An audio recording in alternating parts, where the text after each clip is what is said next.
Okay, so this is part 2 of painting Cezanne pears, unless of course you're working on something else.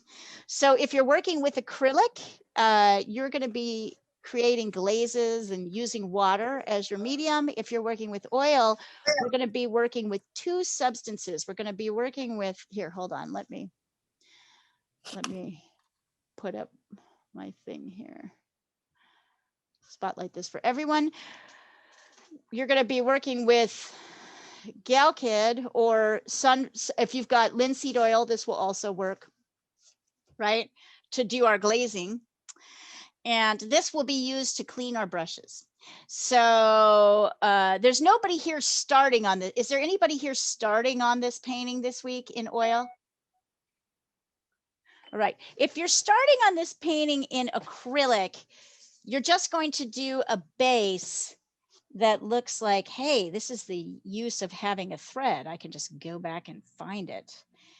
Your base, let me just find it, is going to look like this. Hang on. Oh my God, you guys, this is all looking really good. Nice. I should just send over one of your bases. Here we go. So you're kind of trying to achieve a base that looks like this. I use burnt sienna. You can use burnt sienna. You can use red. You can use a pinky red. You can use, which is a little bit cooler. You can mix an orange. You can do whatever you want.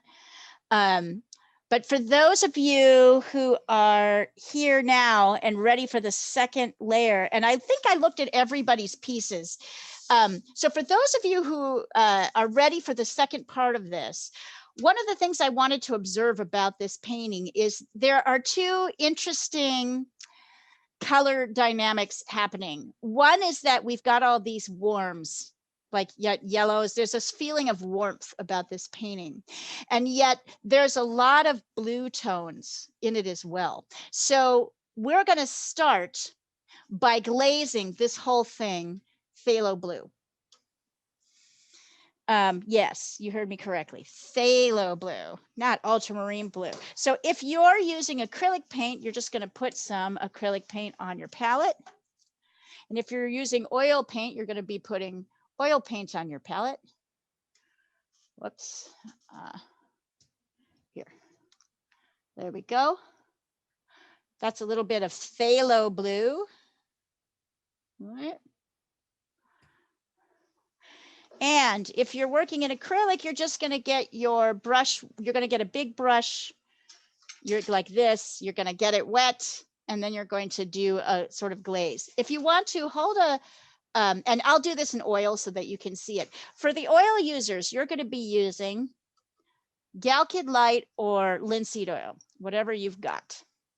So I am pouring some of that. It's kind of this thick honey colored viscous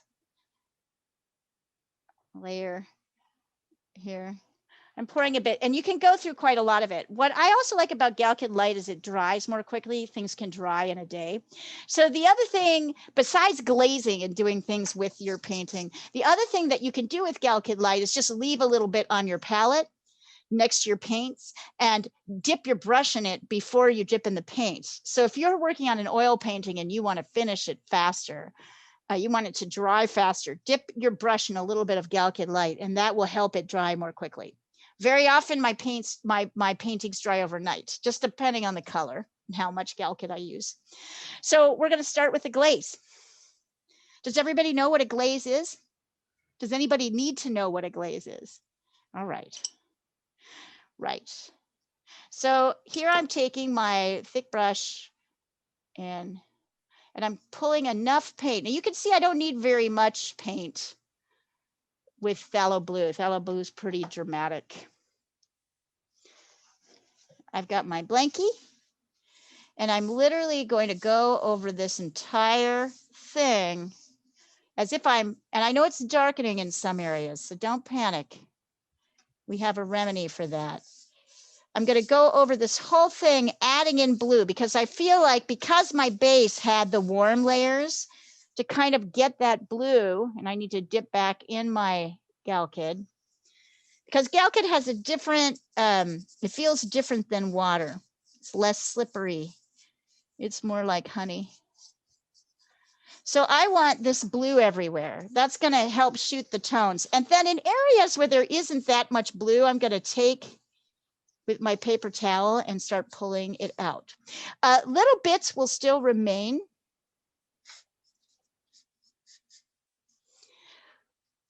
But which is nice, but you can get like the biggest amounts.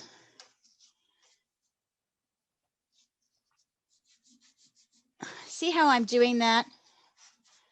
So I'm kind of pulling it off here. It's a little bit lighter here, light over here. It doesn't mean that there isn't any phthalo blue. It just means that the phthalo, we're kind of lightening the impact of the phthalo blue.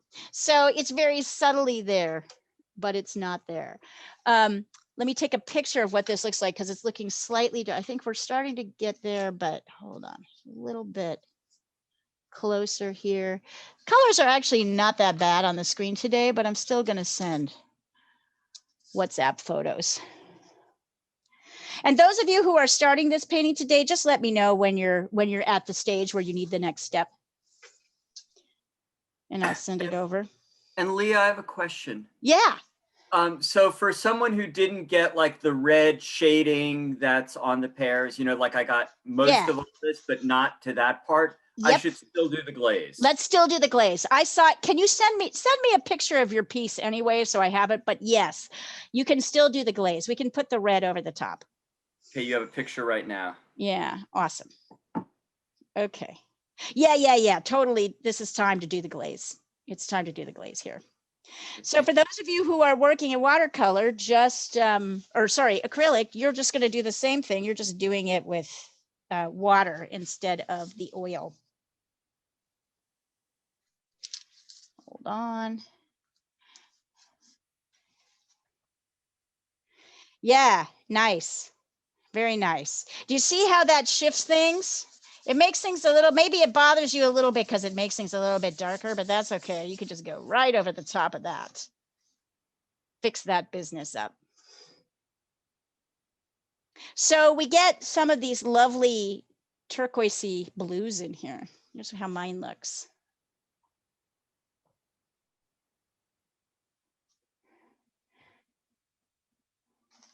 I was able to get a little bit more of that blue shadow in. Nice. It's really pretty.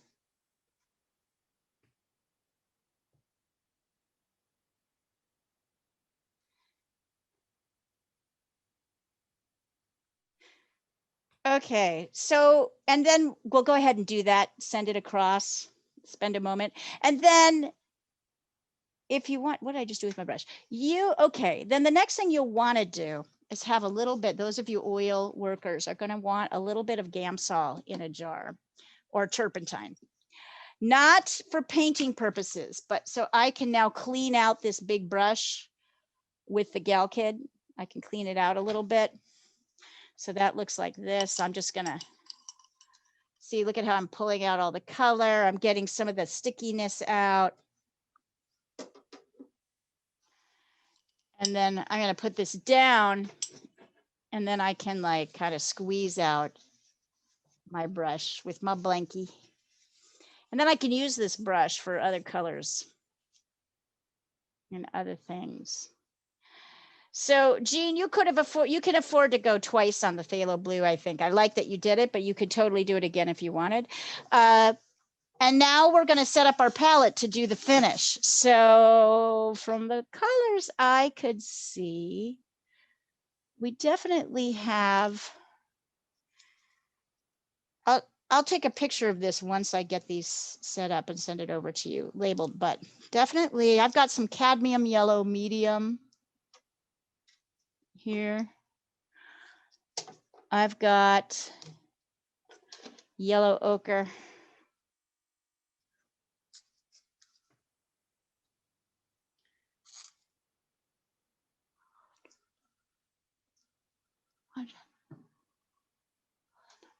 Got yellow ochre. I'm going to add some Viridian Green.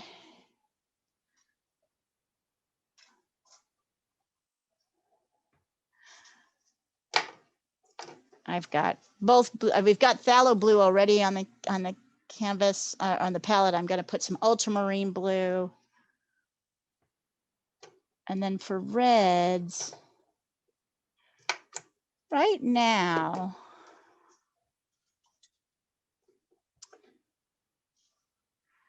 I realized that I ran out of cool red. Hold on, I grabbed the wrong red. This is cadmium red, and I'm going to look for a little Quin red. I might have to go get some more. I might be out of that. Give me one. Wait, what's this? Give me 1 second. You can start like arranging your colors.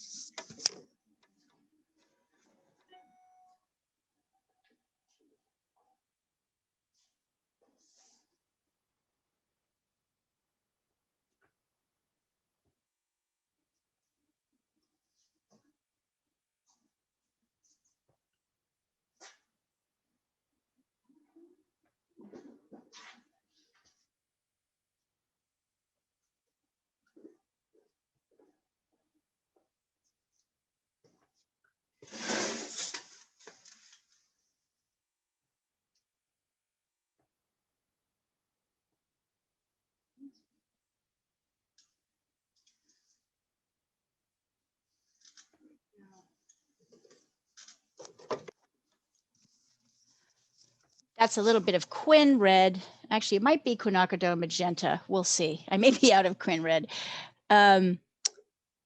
Definitely white.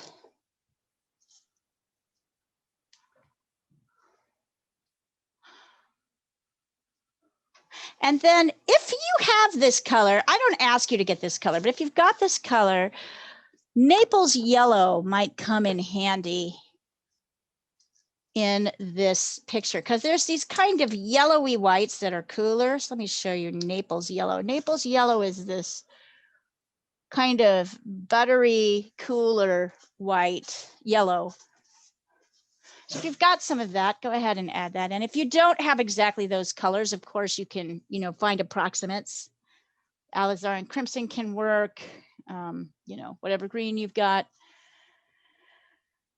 I think those are all the colors we're going to need. So let me label them and take a picture for you.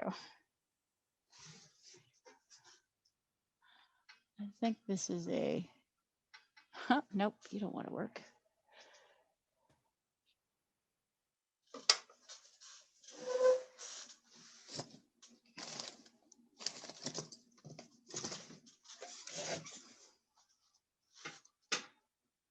There we go.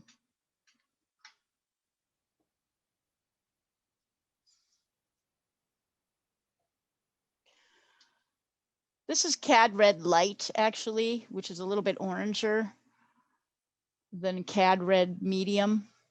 I like Cad Red Light. It's a kind of jaunty color. It's that kind of brick red color that we all love. We maybe tend to overuse. So this is Naples Yellow. I'll take a close picture of Naples Yellow so that you can see it. Anyway, I found Naples Yellow, and I was thinking about what's fascinating about the difference between, Jessica really said it well, the difference between pastels and paint. Because if you look at what we've got here, pastels, we have basically in 10 colors, we could mix everything that we want to do. But for pastels, pastels are pre-mixed. So each stick is its own pre-mixed color, which means that you can't mix them really. So you can blend them together, but really you just need hundreds and hundreds and hundreds of pastels. We can make hundreds of mixes with these guys. It's interesting.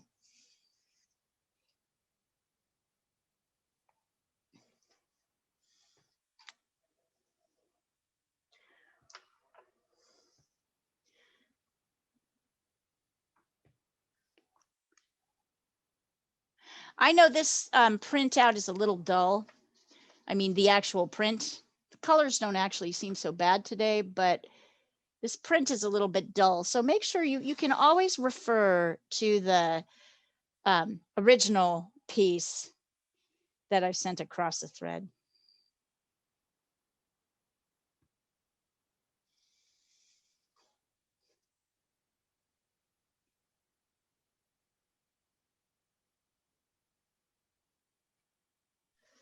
Hey, Leah.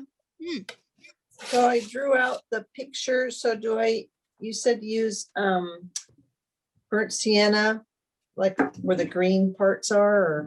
You're going to do a single tone, right? A single color underpainting. So, Okay. yeah. So it's just darks and lights basically, Yeah. right? Okay. Yeah. If you look on the thread, Rebecca, I've sent you a picture of what that first stage looked like. Let me check.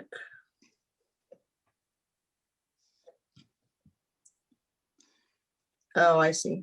Yep. Gotcha. Yeah, which is nice, right? Because now like all the steps are there. From last week, I just have to go back 1 week and find out. In fact, I was just going back to look at my steps. Let's see.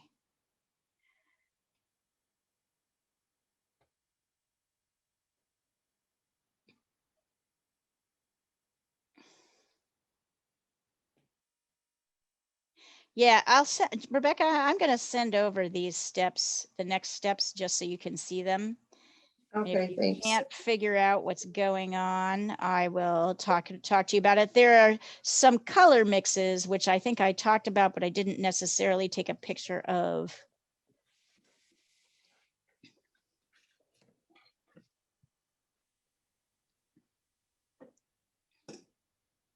How's everybody liking their glazed piece? It's interesting, isn't it?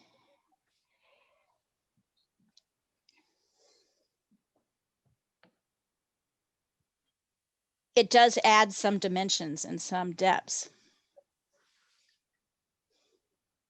So even like this light bit here, there's a light and a dark shadow here, like there's dark shadows here, light bit, and then this darker kind of ring here. Even though that's happening, everything from here down is really in the shadow. There's a little bit of a reflected edge coming off this way, but it's still cooler.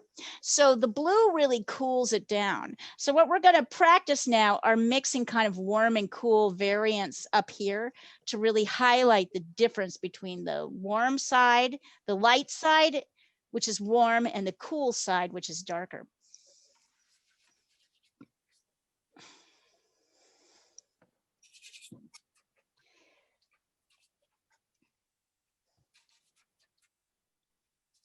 In this book I'm reading about Vincent van Gogh, he's talking about Cezanne, and Vincent van Gogh doesn't really like Cezanne's work. He finds Cezanne kind of singularly focused and obsessive. It's funny to think of Vincent van Gogh telling people that they're obsessive and singularly focused, but the irony, right? Right. Yeah. But he was kind of like Cezanne was kind of focused on showing volume in as few colors as possible. He was very obsessed with showing mass and volume. So on flat surfaces. So he spent a lot of time painting the same thing, trying to see like how few colors do I need to make this work.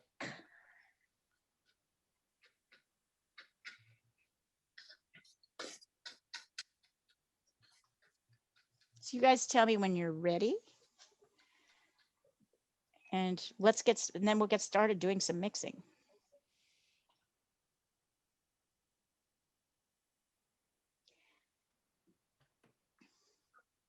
And I know everybody's pieces look a little bit different. I know some people's pieces are darker. I know some people's pieces are lighter.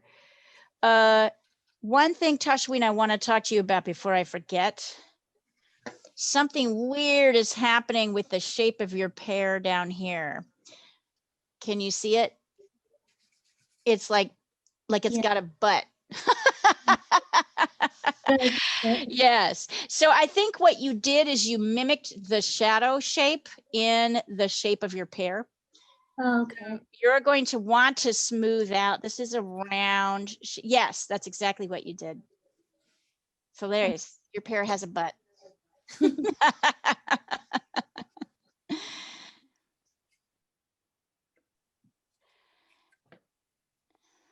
Let's see. I want to look at Andy's.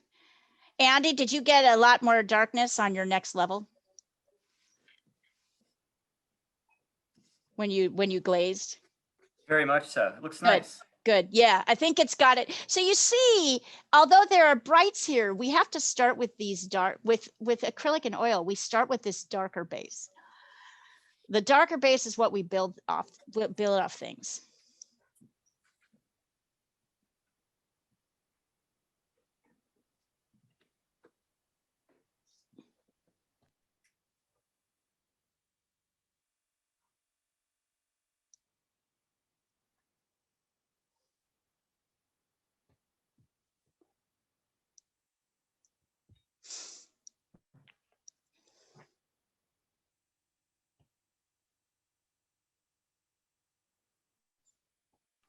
Hey, Leah, I'm sorry. Did you send across a photo of the colors that you have there? I did. You did. Okay, great. They're Thank there. you. I think. Yes, they're here. It's at 11. I got it now. Yep. Yeah. Thank you. Yep. So go ahead and set up your palette. They should both be labeled there. So what I'm going to start with are the brights of the pairs. So I'm going to start by trying to mix these brights. I'm not exactly sure how it's going to work. That's kind of what I like about this process. Anybody who's using oil, do you notice the difference? What's the difference that you notice between oil and acrylic at this point? Can you see any? Maybe you don't see any difference. I see, but I don't know if I'm correct, but it's well, softer for me and kind of shiny in a way. Yeah, it is shiny. It is shiny and it's thicker, right? It's a little thicker. Yes. Not that you can't apply acrylic paint quicker, but there's a they call that luminosity. That shininess is the luminosity of the paint. There's a slightly more luminous. It has to do with the things you're mixing with it, right? Oil mixing with paint pigment just creates a kind of shinier surface than the acrylic surface. Having said that, I'm not dissing acrylic. I'm not, you guys know I'm not dissing. I'm just sort of curious as to if people notice a difference. But you can get that by using mediums. Mediums. Yeah, absolutely. If you want that in acrylic.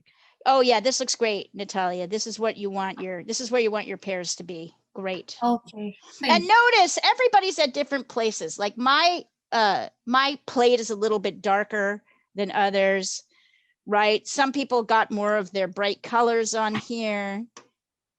Everybody's at kind of a different, Andy didn't get his reds on right quite yet. I mean, but there's more to do here. Everybody's at a different place with this. So I'm going to start you working and then you're going to be judging kind of what colors to add. I can help you, but we're at different places with this, I guess is what I would say, which is cool. It just means there's going to be a little different problem solving with each paint, with each layer. You guys tell me when you're ready. Hey, Leah, I just had a quick question. The Cad's yellow and Cad red, are those are both mediums, correct? You could, I actually have Cad Red Light. This is a medium, but the red is a light if you've got it. I do. Great. Thank you. I like the Cad Red Light. I just think it's really pretty and kind of bright. There's not much of a room for it, but there's a little bit of a room. Maybe we won't even use it. I don't know. We might use it to mix with our greens to sort of, base them. All right. Are you guys ready to start mixing? I'd like to And then one last question. If we don't have Naples Yellow, will that be a blend of white and yellow ochre?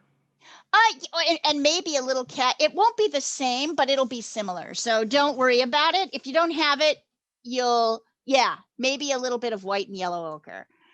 won't be the same. Here, I'll show you. Yellow ochre's more mustardy, more golden. Can you see? But similar, totally similar. So yeah, good guessing, good work. All right, so I want to start by mixing this kind of the lighter layers of the pear. So I'm going to start with my base green here, Viridian Green, and then I'm going to add some Cad Yellow. Right, I want a kind of bright. Oops, and immediately I know I need more yellow. And before I do anything else, I'm adding just a teeny touch of cadmium red. Not too much, but just a little bit. Maybe a little bit more green. You know, so I've got this really bright, vivid green. So I noticed that this has kind of a, let me look here. I just want to see what happens if I lay this down. Yeah, I think that's a pretty nice color. Notice I'm kind of applying that with my palette knife rather than my pen. I was just testing it to see how it looked. So if I wanted to, down here, it's a little bit cooler. So to cool any painting down, you can add a color down, you can add a little bit of white to it. So I may take a little bit of this warm mixture and mix it down here with white to cool it. I might even add a touch more green to kind of create a, so it's a warm mix with a little bit of cooling elements of white. Is that working? I mean, maybe that's not working. Might have to mix another one. Oh, well, that's no good. I wonder if I pulled a little bit of this mix and added Naples Yellow. No, that's not quite the mix I want. Interesting. I may actually have you mix. I'm going to pull this off because I don't like how that mix turned out. So we've got this sort of cool, we've got this sort of yellowy mix. Now let's try mixing Viridian Green with no yellow, a touch of red,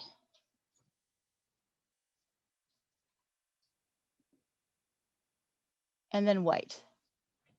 I want to see what happens when we do that. That might be too red. Don't use too much red. Don't do what I did. You can see I'm like, I think I have an idea. And then when I put it out there, I'm like, interesting. Nope, that's not what I want either. I want something that's, maybe this is the answer. All right, trying again. Here, hold on, I need more Viridian Green because I have my 2 screw ups.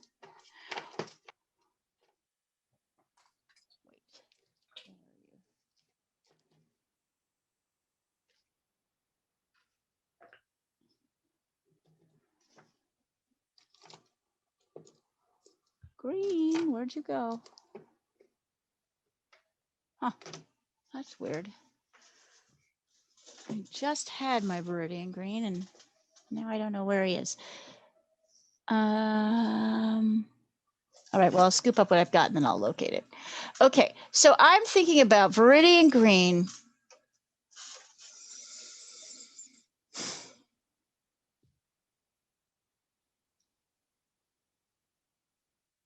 And adding a touch of phthalo blue to it. This is my next guess. Some cadmium yellow, right? So I've got a kind of yellower green. And now, oh yeah, now that may be what I'm looking for. And now white. That's it. Okay. That's a little bit too much white, but I can get a little bit more green and a little bit more blue in there.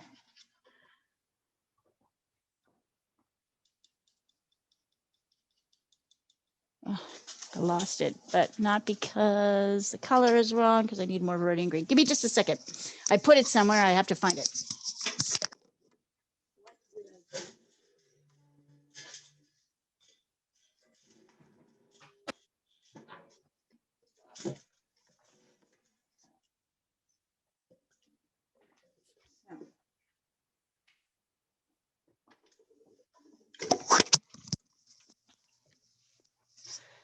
So what I'm trying to do here is create both a light cool yellow, a green, yellowy green, and a warmer yellowy green, and we're going to kind of alternate them back and forth.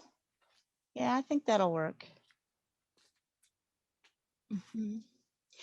So what we need for this equation to work is really a little bit of that cooling phthalo blue along with cooling light. Yeah, I like that. It's phthalo blue that kind of pushes that more towards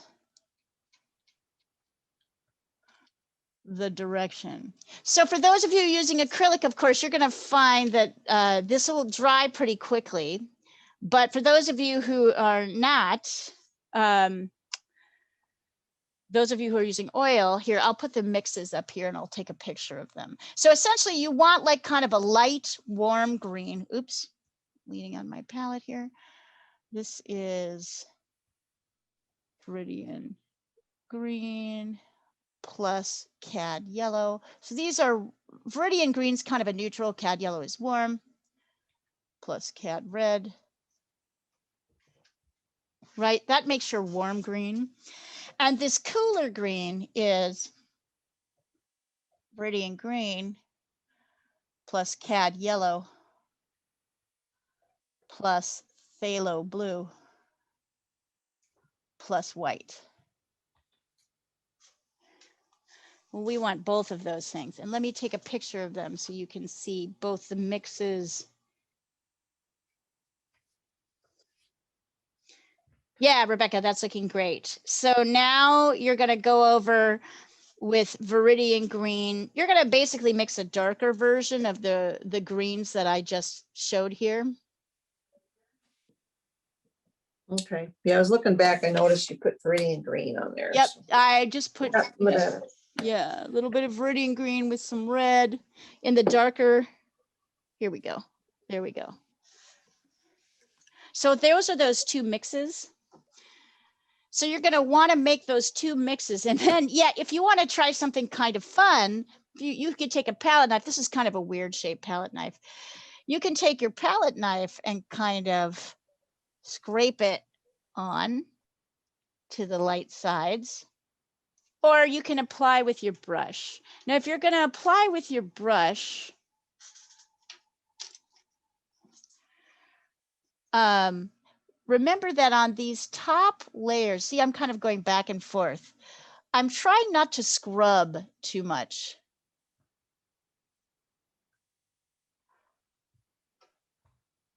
And some places I'm putting the cool kind of over the warm.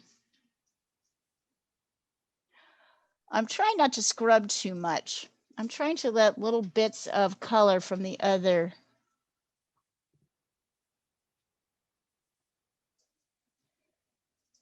things. So over here, I feel like this is a warmer part of the pear, so I'm using more of the warmer green. Kind of up here and over here, it's cooler. I'm trying to create a soft edge every time. I know it's a little bit harsh right now, but we're going to mix some shadow so that you can blend. And one of the nice things about oil is that you don't have to rush, right, with your mixes. With acrylic, you're going to have to keep mixing because your stuff is going to dry. With oil, you can kind of, we've got our piles here, which we can just keep adding to. Oh yeah, see, I covered up a little bit of my I brought in my white a little bit too close because this is all a darker edge. And in fact, I'll talk to you about that while you're applying. So we're thinking about shadows, we're thinking about lights. The shadow color is going to be Viridian Green, touch of phthalo blue, touch of red. I keep using too much red. If you use too much of one color, you just kind of take a bit of this. So I brought more green over here and I'm just scooping a little bit of this up instead of trying to feed more into that failed pile. And then just a tiny touch of white, just to lighten it just a little bit. Oh, wow, it's amazing. Not too much.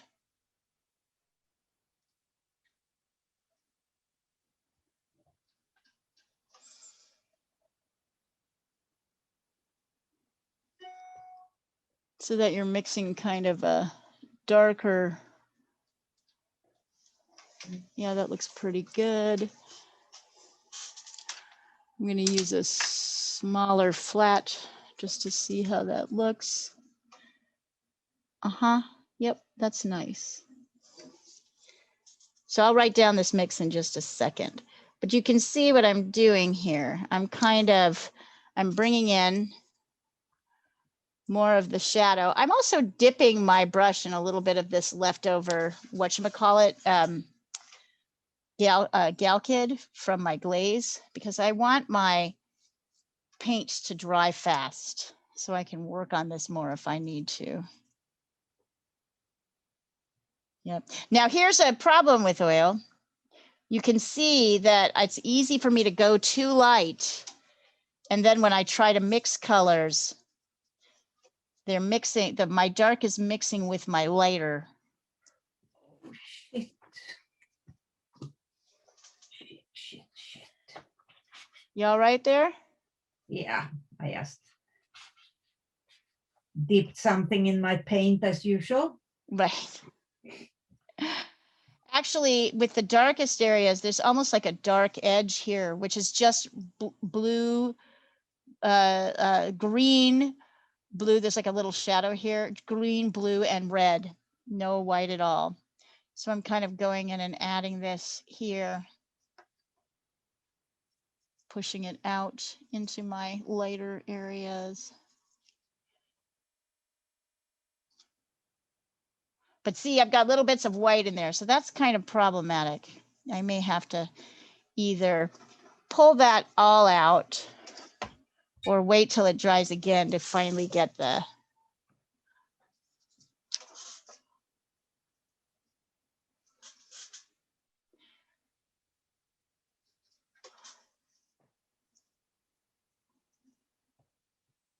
So see, now I'm kind of working this edge between light and dark. I'm brushing a little bit of dark into the light edge here, this green and blue and red mixture. Oops. You can use a smaller brush, by the way, if you want to at this point.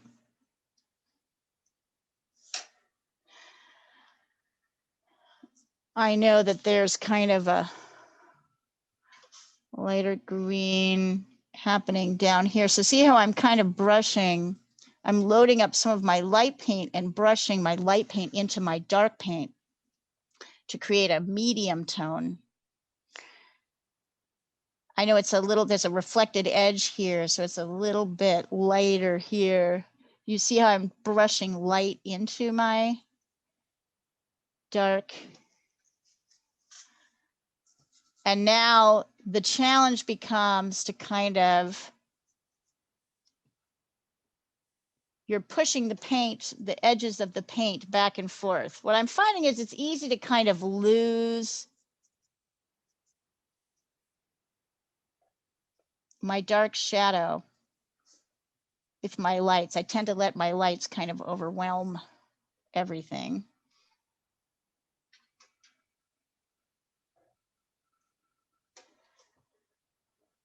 I know that there's a super dark shadow here. It's the shadow of this pair on the other pair.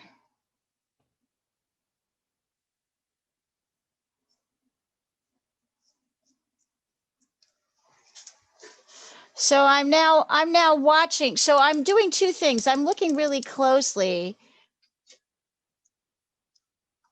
And this needs to be darker. Hey, Julia.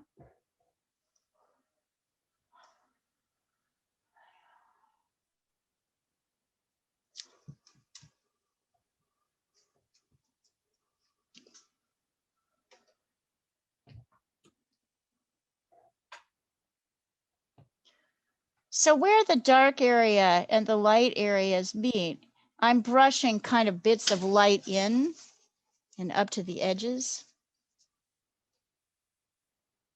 Yeah, it's not that light, it's not that dark here. If I really need to, I can pull out extra paint, dark paint. I kind of brought my dark up a little too high there.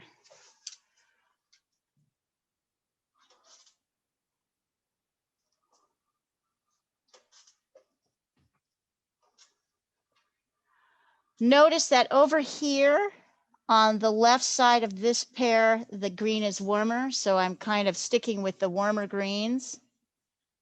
And then up here and over here, it's cooler. So I'm bringing in the cooler greens.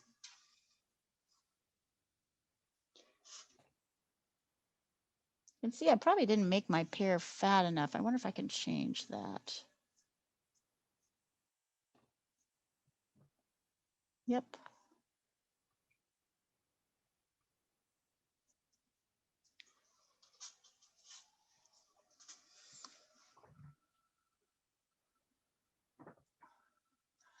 Leah, what did you mix for the shadow colors? The shadow color is Viridian Green, phthalo blue, and red. Okay. Yeah. And then I'm kind of going back and forth between blending in, right, little bits of that color. So here, it's a little bit too light. So I'm going to go over the top of this light with some of that dark mix. So here's where, like, we do a lot of fiddling back and forth, I guess is my main point. Lots of fiddling.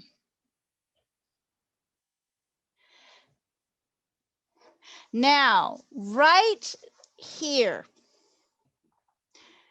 there is this little slice of super dark. Let me show you.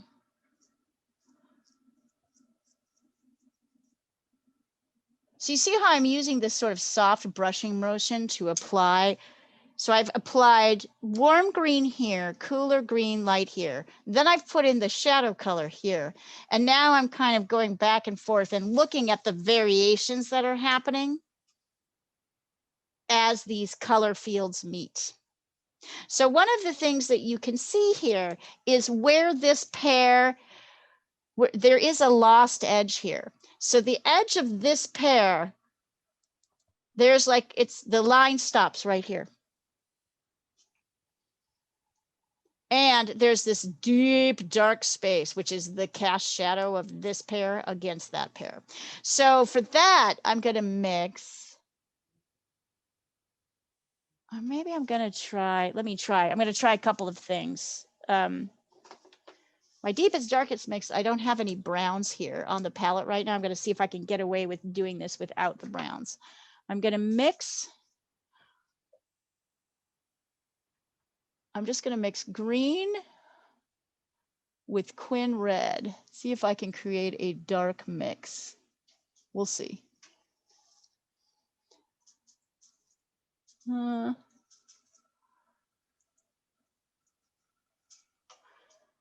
Is that as dark as, yeah, that's pretty dark actually. So I'm coming in here and adding in this super dark, this is just green and Quin red, dark red here. So right before this pair ends and this pair begins, I'm adding in this very dark shadow with this lost edge here. And a lost edge means that you can't see the edge because it's kind of hidden by the shadow. So you see the shadow comes all the way down into the plate. This super dark comes all the way down into the plate. I'm going to stop after this so I can kind of walk you guys through what I just talked about.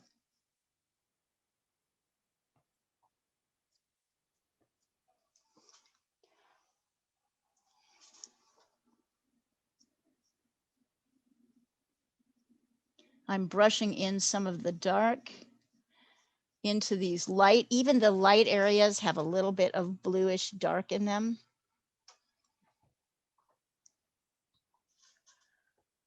See, I can still see those here. I can see, oops, this is too dark, dirty, this brush. So I'm going to clean off this brush. It's got too much dark in it. So I'm cleaning up this brush with a little bit of Gamsol, squeezing the Gamsol out. Now I'm brushing in a little bit more of my warm.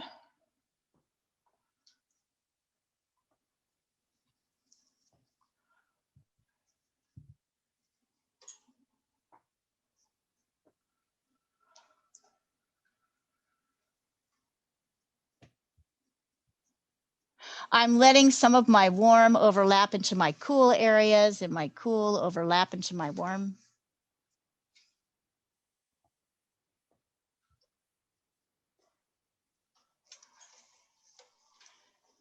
So basically we start with this dark, and then as we're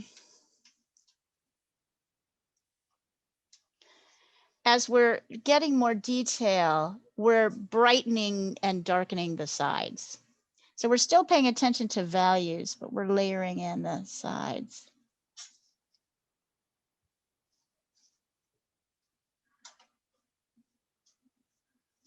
I'm going back and forth between now, kind of light.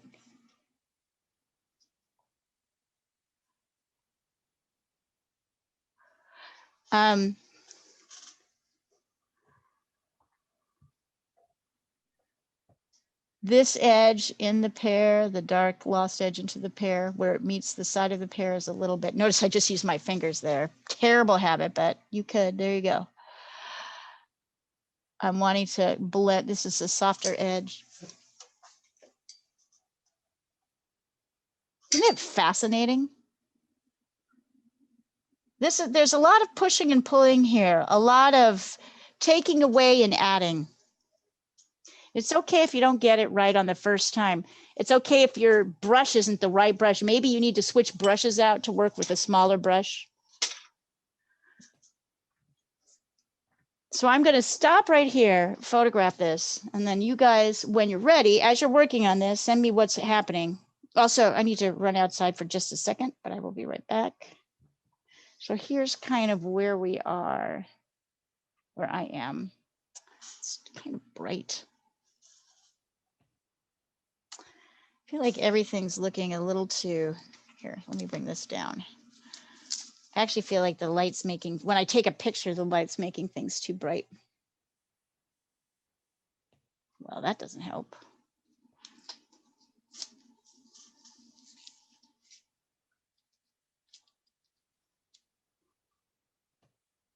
That's better.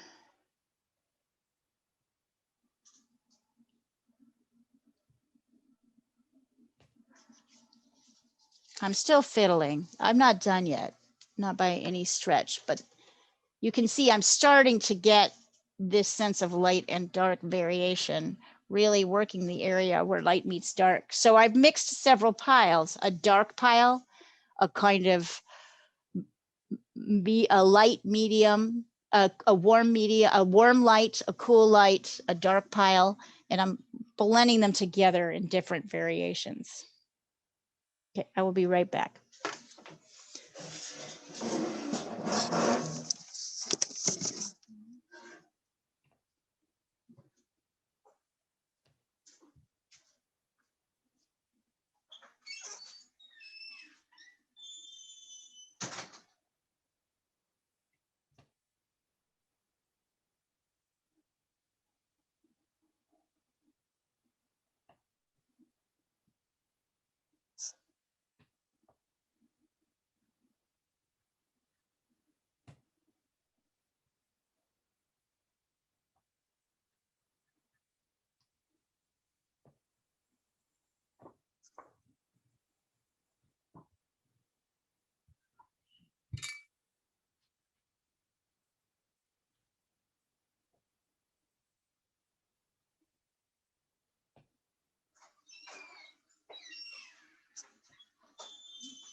As I'm stepping back, I feel like I need a little bit more burnt sienna in my shadow mix. It's looking too blue. I think that's the phthalo kind of really influencing it. So I'm actually adding burnt sienna to my palette. And I'm gonna mix, in my shadow mix, I'm gonna mix some Viridian Green. Oh, sorry, that's ultramarine blue. Get more Viridian Green. Mixing Viridian Green.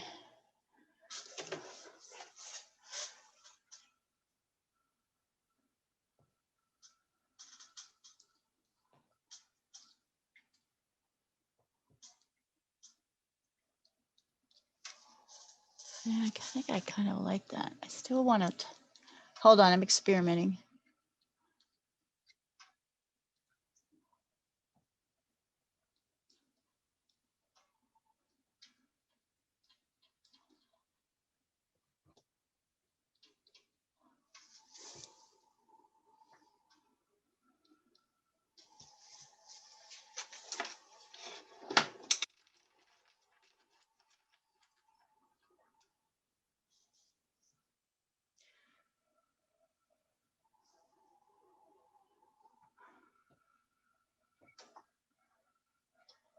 Let's see here. Let's see what happens if I mix that in.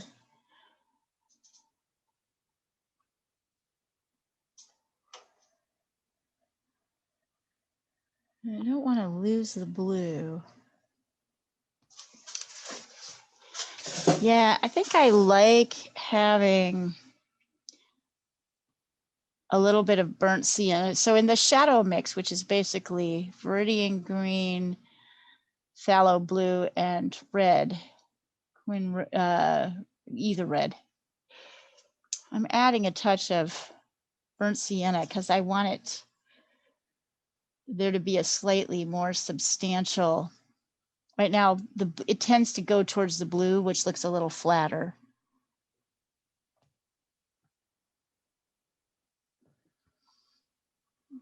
And notice I'm kind of mixing right on the palette.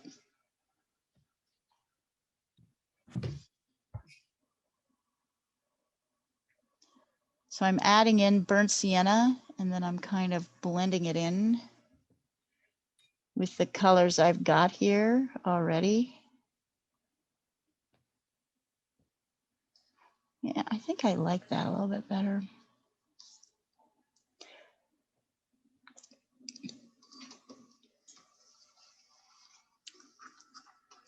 This edge is a little too hard, so I'm softening it. I'm cleaning out my brush, grabbing some light, kind of blending in over here. So you see, you see how long I'm taking to like do this. Is not a process that's done overnight. It's a lot of testing to find out what works.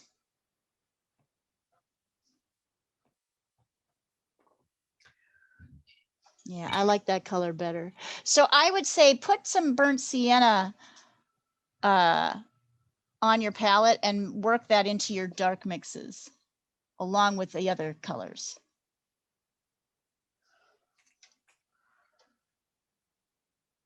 I'm also really looking at this source all the time. So when you're making these shifts, you should be looking at this closely as much as possible. There's only so close you can look at it on the Skype screen, sorry, the Zoom screen. That shows you how long I've been doing this. Skype, Zoom.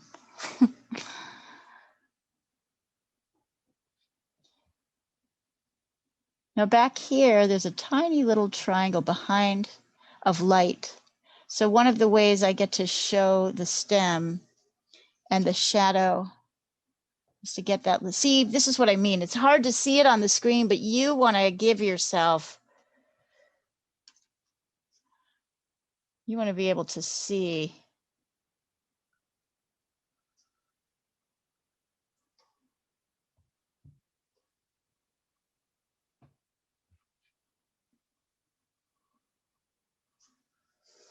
Yeah, that's better.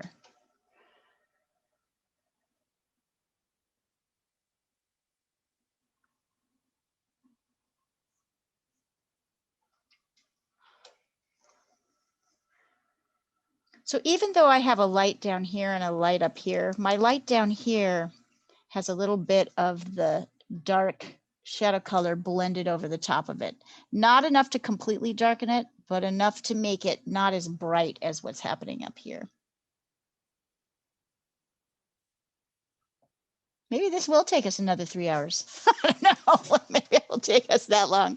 There's a lot to do. I can see. So there I go.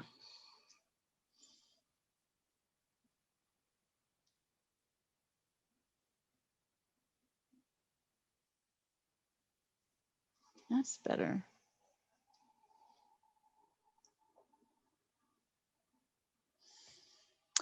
I'm going to take a little brush, a little pointy brush, like something like this. And I'm going to mix. Let's try yellow. Nope, that's not the right brush. Too floppy. I want something I can control more. I've got a really tiny pointy brush. I'm going to mix burnt sienna and a little bit of ultramarine blue. I'm going to dip it in the Galkid so it's kind of wet.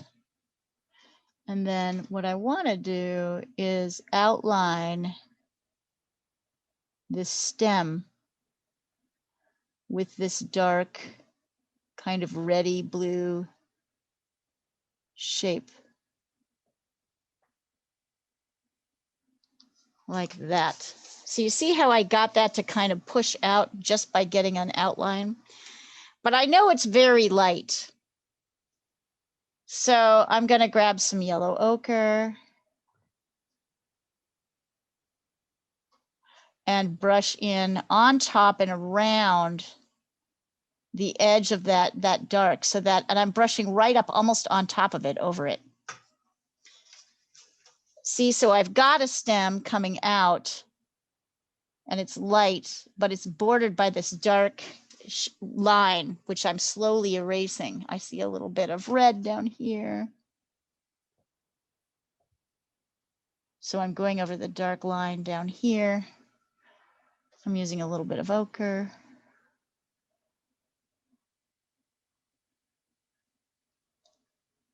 So talk about taking away, and then I'm grabbing a little bit of the light green that I've already got here at the bottom and kind of bringing it up to the front of the stem. So you see how I've added the stem with a dark line, which I have then taken away. Add it in. So somehow we still see that. And in fact, if you wanted to do that kind of around the edge, I can see the edge of my pear here is a little bit rocky. So I'm taking that same color, burnt sienna, and a touch of blue.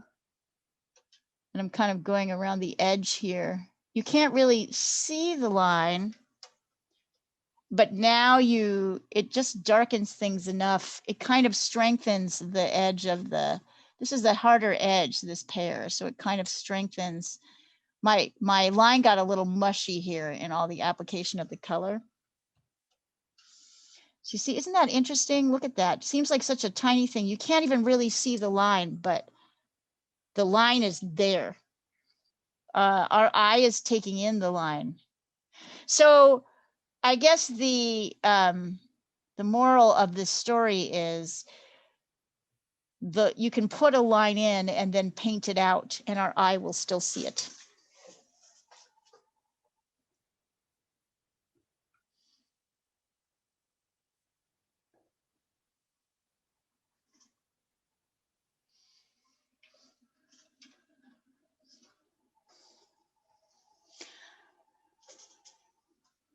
Now another thing I can do while I'm playing around with details, let's see, I'll go back to one of my initial flat brushes, clean it out, make sure there's no paint on it. I can try adding a little bit of either cadmium yellow or maybe Naples yellow. Up here, there's this little, right, light area. I'm mixing cadmium yellow. So you can mix cadmium yellow and ochre and see how I'm laying that on top without, I'm kind of soft edging it, but I'm blending it, but I'm blending it a little bit. This is just, so I'm using Naples and a little bit of yellow ochre.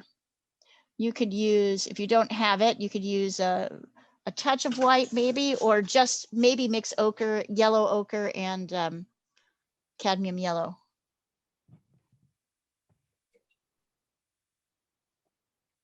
Hi guys. Hi, Hey. Sandra. How was your lunch? It was really nice, actually. Very nice to see people. I bet. And it was nice weather, so we sat outside. Really nice.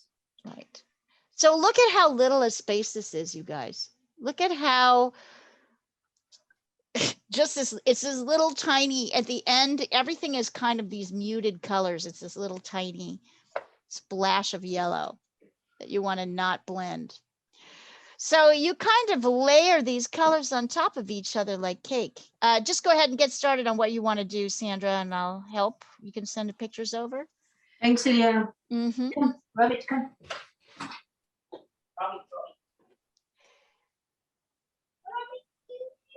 See how almost all my brushes are kind of scruffy brushes, so I can do these soft, scraggly edges. And then when I want to create a strong, hard edge, I use this skinny brush. Whoops.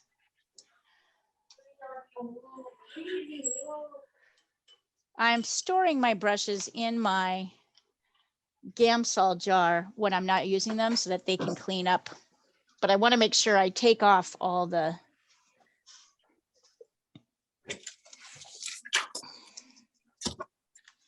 stuff in between. Doesn't your handles dissolve when you do that? Probably. Gamsol's pretty not But it's still liquid and the handles are normally wood. yeah, I mean they're just in there, it's a very small, it's only the brushes that are the brush Okay. part that's sitting in there. Yeah. And it should be okay. Yeah. I have strange questions, I'm sorry.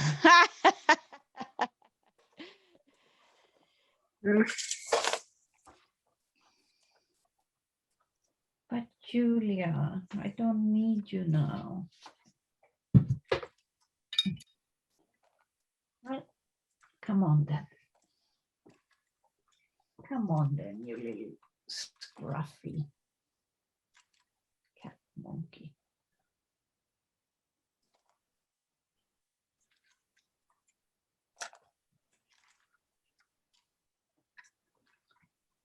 Okay. Whoops. We'll work this pair next, but I want you guys to spend some time working on this pair. Rebecca, where are you in the process? I'm trying to follow along. Just painting away. Just painting away. All right. Do you want to send it over? Have me take a look? Sure. Yeah. I'll do Yeah, that in let me just a take a sec. look. Yeah, just because I Just want to a sec. catch you up. The nice thing is you're working in acrylics, so you actually can catch up, right? You might, if you paint fast enough, you might be able to finish this. Although if you don't pressure yourself to do that. Okay. And I'm trying to think of the next assignment that would be the most beneficial for you guys. I think we're going to finish this today. We might have a few touch-ups to do next week, but would you prefer me to set up a still life for you?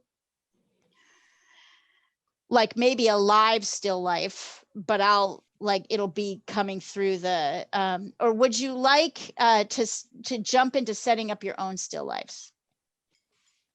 I am happy to do either one. Maybe it might be better for me to do a painting where I set up the still life so everybody sees the same thing. And then the next step will be, we're going to set up our own still lifes. I'll talk to you about that. And we'll paint for 2 or 3 sessions. But each of your still lifes is going to be your own invention. Sounds good. Yeah, I think we'll do that. So the next thing is I will set up an actual still life here in the studio. I'll direct the camera towards it. So that's what you're painting off of. And then we'll work on that till we finish it. And then I can talk to you about how to set up your own still life when you're working on projects that go over several weeks.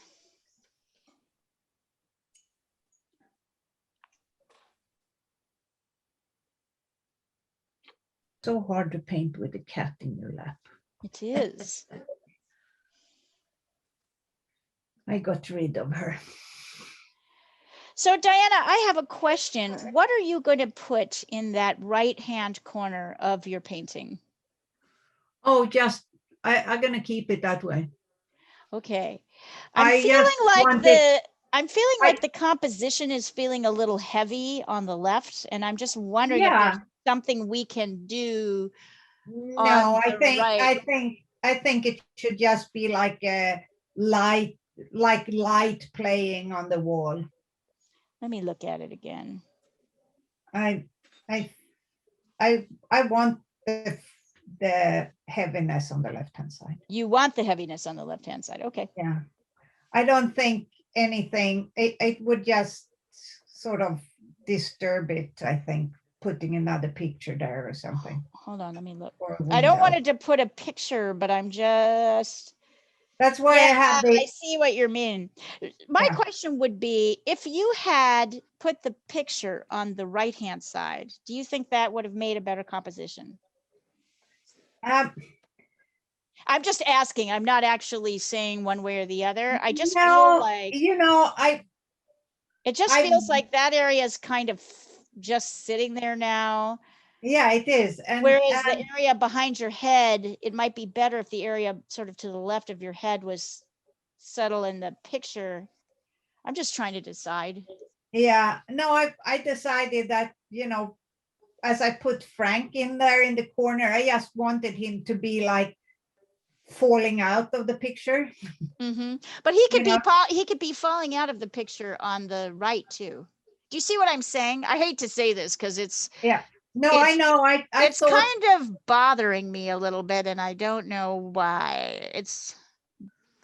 But the dog is looking upwards. I thought about that too, but I decided. Okay.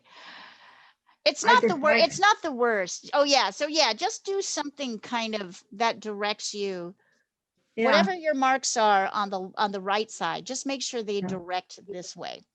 I know exactly what you're saying, and I was thinking about that, and I decided against it. Okay, it works. I mean, it doesn't not work. You know what I'm saying? I just used a double negative, but you know what I mean. Yeah, I know. It works. It works. It's just like I asked the question because I was like, Yeah, no, I know. But it was actually for once it was consciously done. Right. You have to consciously do it. Yes, because you'd have to consciously do that, decide where to put Frank. Yeah. I just sent over a picture of the stem kind of closer up so you guys can see some of the stuff that's happening. Is anybody enjoying this process? Oh, yeah. Yeah, good. Good.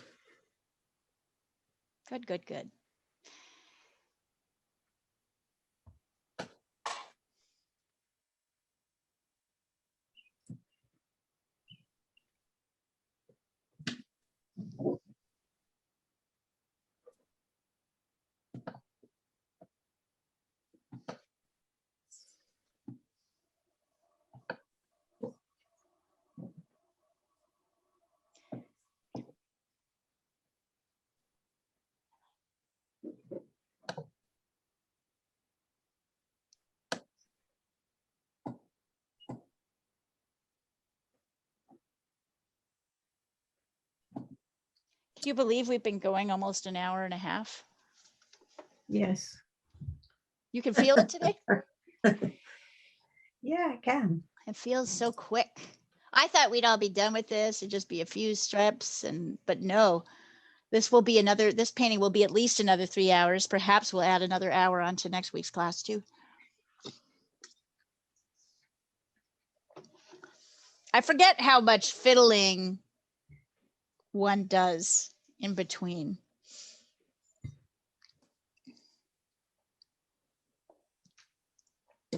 So I'm looking at my pear and feeling like it kind of drifted. It's very common for line, you kind of drift outside the lines a little bit. So my pear is kind of coming out rather than coming in. So I'm taking a little bit of that burnt sienna and with my thin brush, I'm taking burnt sienna and blue, and see how I'm bringing my line in towards the edge of the pear. So it kind of dips down and out. See, I want you to see that. So I want you to see how little really it can take to really shift and change an object. And so these little changes that we're making, they might feel small. It might feel like you're kind of going back over and over. Oh yeah, that's much better. See, I like the shape of that better than what was happening before. Might go over with a little bit of really dark.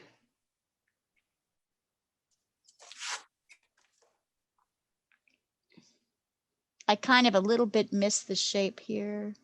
I wonder if I can fix that. I'm getting rid of notice I'm totally getting rid of my stem up here.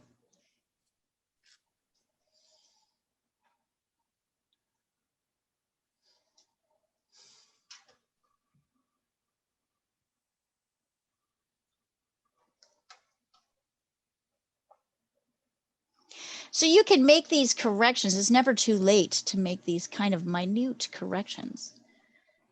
Actually, maybe we'll spend another 6 hours working on this painting. Maybe we'll do, who knows how far we'll get through. How I feel with this picture that I have. Right? You think it seems so simple, and yet. Well, this one is too many details. Yeah, portraits are hard. And you've got 4 portraits in there. I think you got Frank pretty well nailed, though. I know because of that first portrait that you did.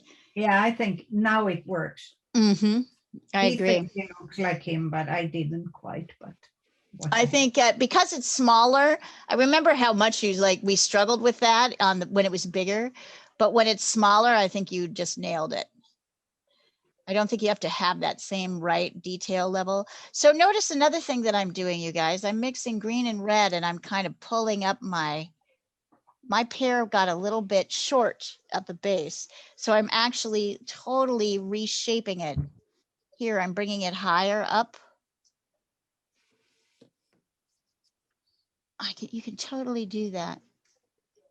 You can look at things and go, oh yeah. As I go in and add the details, that's when I really notice, oh, did I get the shapes right or not? So I'm pulling up my pear into the other pears. And let's see also if I can yep, I can totally do it. Yes, that makes me feel better. So this is the outside edge of this pear and the back. And now I'm going to try and put in with a darker color. Hold on, I'll take a look in just a second. I see you guys are sending stuff in. So I just moved something. I just moved like 2 things.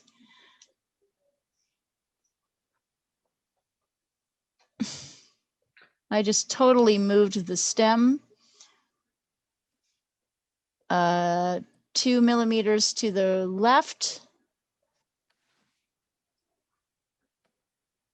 so that I could more faithfully copy Cezanne. I mean, it wouldn't have been a problem. I'm going to have to mess with these colors to get them just right, but see, I kind of did it. Yeah. There we go. And now I had been missing this edge of the place anyway. I just sort of slightly moved things around. Okay, so now.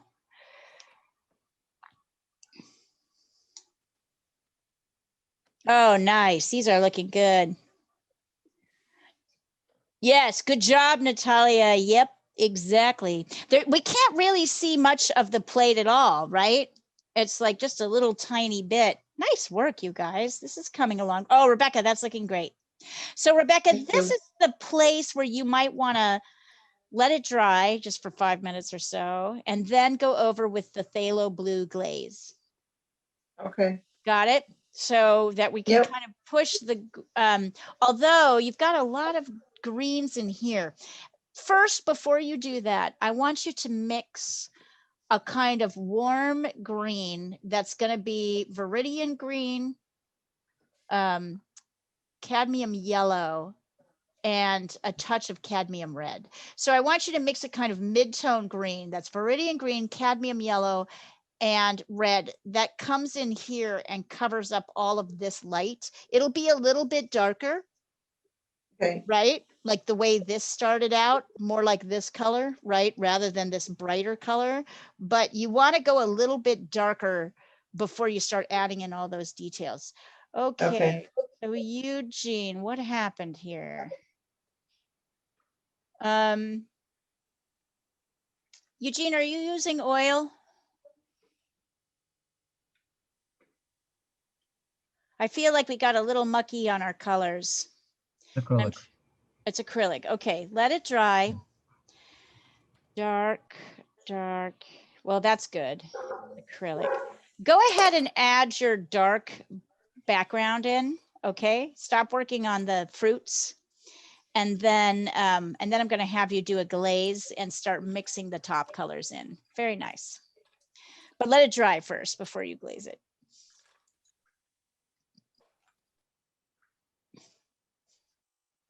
So Rebecca, your job is to get a little bit darker, right, on this layer. Okay. Eugene's job is to get a little bit lighter, I think, on his pair on the right, but I want him to add in his background first to see. You need to get darker before you can go lighter. Unlike watercolor, where you have to get dark gradually.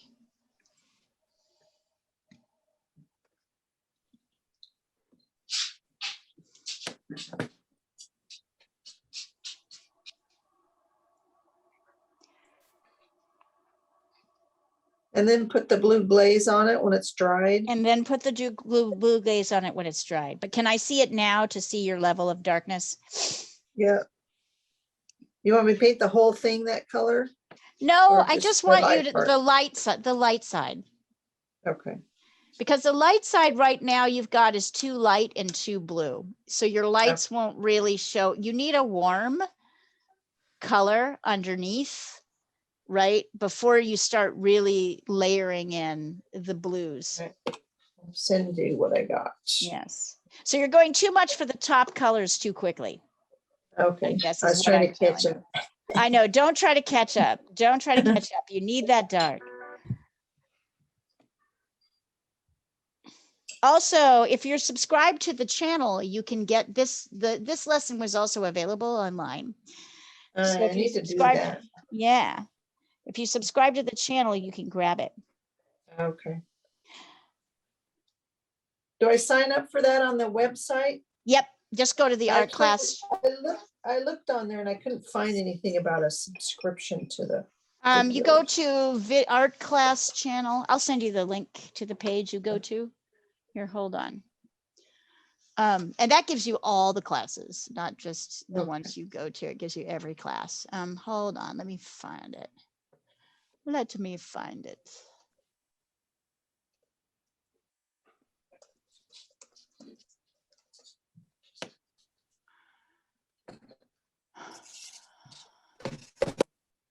Here, I'll put it in the chat so you can just grab it.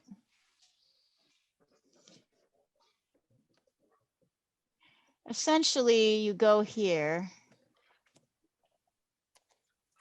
to this page, which I'm sending across the chat right now. And then when it asks you, you'll see each of the individual classes. So you find the class you want, it'll ask you to subscribe, and then that's it. And then you never have, and then you should be able to pull up every class. Okay. Mhm. Thank you. You're welcome. Yeah, I just sent mine over. Let me see.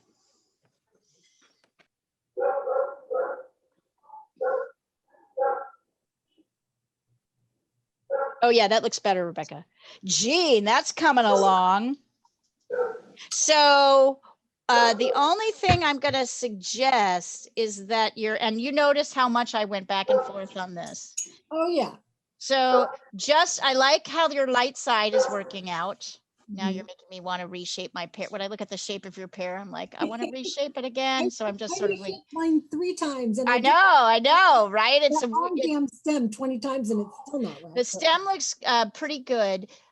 So now where you really want to work is this area right in here. So your darks need to be darker, right? This needs to be a darker blend than you've got it. And my suggestion is mix burnt sienna, a touch of phthalo blue, and Viridian Green to get your dark mix in here. Okay. And then these colors cannot be the same as the, No. have to be cooler. So you're going to want to mix a touch, you're going to want to bring a touch of that dark down in on top of the light, not to totally get rid of it, but to darken it slightly. Okay. If that makes sense. I like your Lost Edge though. I feel like you've got this all going perfectly. So it's just that nuance. And if you saw, I struggled with that too.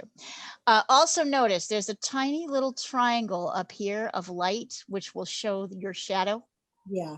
I was afraid if I did that though, I'd ruin the shadow. You just have to add it on the top of it. Okay. Like that. And same over here, right? It's a little bit, look at what's happening on either side of the stem, on this side and that side. Use a little brush. Okay. But it's coming. It's really coming. I feel like Pastels has shown you a lot about blending. Definitely. Yes.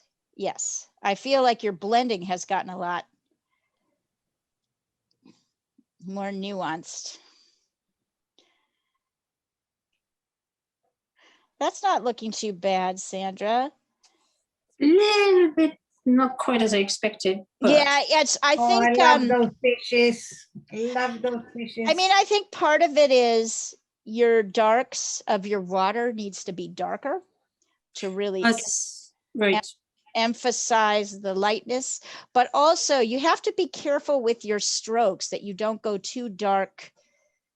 It's tougher than it looks. You mean the water or the fish? The fish. On the fish itself, I'm noticing the fish I'm trying to make darker. Well, you should mix a little bit of blue with your orange for the shadow areas of the fish. Oh, yes. So fine. So right now it's just all one color, right? So it looks a little bit flat. Well, there's some yellow and everything. Yeah. You're right, So there are no shadows. There's no shadows. So you want to add in a little bit of shadow. Oh, Tashween, that's coming along. Are you feeling happy with this? Okay, good. All right, just keep going, kid. You're there. You're getting there. Okay. It's looking wonderful. So you'll, if you can, do you have any Naples Yellow by any chance? I do. You might want to take a little Naples Yellow and add it to the light parts of your table. Oh, okay. Right, the very light parts where it's the most, like, I'm just looking at the source. See how there's this light here and a light here that kind of gets a little bit darker. If you want to, you can add a little bit of Naples Yellow right here in the lightest parts, and maybe some touches in your, like up here. Do you have advice on how to fix the bottom of the plate? I mean, the bottom of the plate is fine. It is? Yeah. Cool. Yeah, it's totally fine. You got it. You just cut off the shade. It's very skinny, right? Mhm. It kind of here, it kind of disappears. Do you notice, although there's a line, if you look really close, it kind of, there's another lost edge here where this mid-tone and this mid-tone, even though they're different colors, they're about the same value. So you just stop looking, you sort of, the plate just sort of disappears. The edge just sort of disappears here. Got it. So that's what's happening. See, there's this dark shadow here because the light's coming from this direction and flowing. So we see this strong edge here, but look at how it gets kind of soft and then it sort of just so that's why it feels, so you're fine. I mean, bring up you can get rid of kind of to here, there's no plate edge. So you could, bring in up a little bit more of your background up here, but mostly just look at how, isn't it brilliant? It's so subtle. Like how this edge just kind of disappears. So even though this is a hard edge technically all the way around, right? Because this is a object sitting on another object, that's not how we see it. This is what Van Gogh was talking about. He thought was really boring, but I think it's kind of fascinating. How do you deal with volume? Something with, I haven't even gotten to that part of my plate. So my plate's a little bit too strong all the way. I need to like brush it out a little bit more. So it's good. Just keep working on your pears and it looks wonderful. Awesome. Thank you. I do have to jump off, but I will continue to work. All right. We'll see you soon. Bye, everyone. Bye. Bye.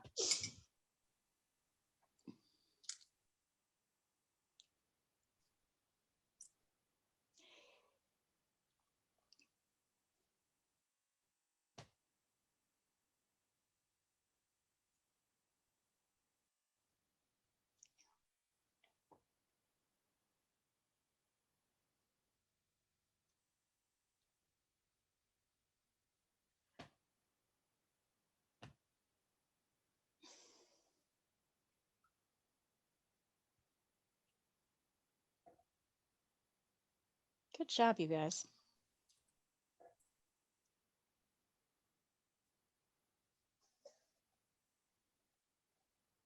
And if we want to spend another 3 hours working on this, we can totally do that too. I want this to be the slow paint class. For those who want to, so here's a nice place where this plate, I was thinking my plate isn't very particularly spelled out yet, so I might try working on that for just a minute. This is a nice place where I might be able to get some use out of, what do you call it? Naples Yellow. So I'm mixing a touch of Naples Yellow with just a little bit of blue, not too much, mostly Naples Yellow. And then I'm kind of brushing it. Maybe it needs a little bit more blue. Mixing it with phthalo blue. I think that'll work. Oh yeah, that's nice. So my plate is way too dark. So now I'm going over and adding in my lights of my plate, kind of preserving a little bit of dark around where the pears are. And also noticing I'm letting some of my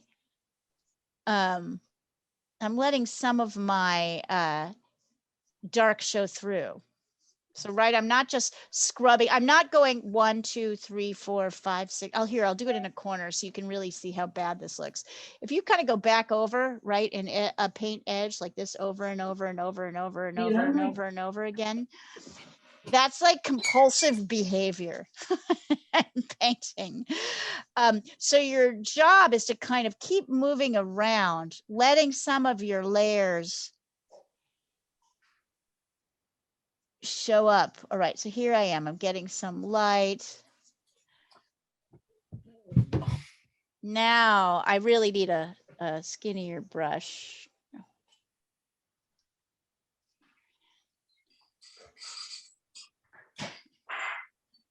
By the way, sometimes I am, particularly when I'm working with a skinny brush, I'm dipping in the Galkid. light because I like a waterier. I like my line to be less lumpy and more smooth. This line.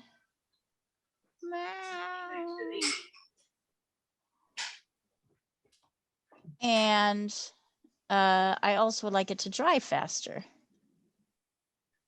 So I'm dipping my brush in the Galkid. So there we go. So I'm now starting to add in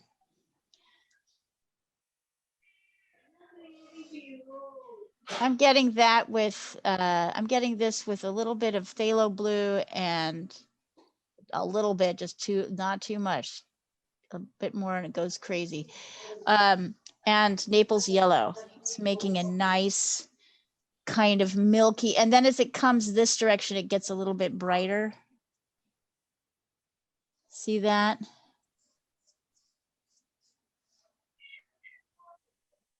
Oh yeah, it's actually looking pretty good. Look at how nicely, but I guess what I wanted to show is how nicely those lights sit on top of the darks. So it feels like, oh, I don't have it, but then you get in here. Okay, and now I've got to add in, now I'm going to go back to my thicker brush.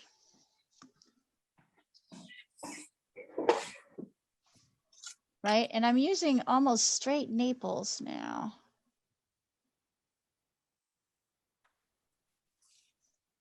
Just to get my lights of my plate in. And that really, I think that really helps move the painting along.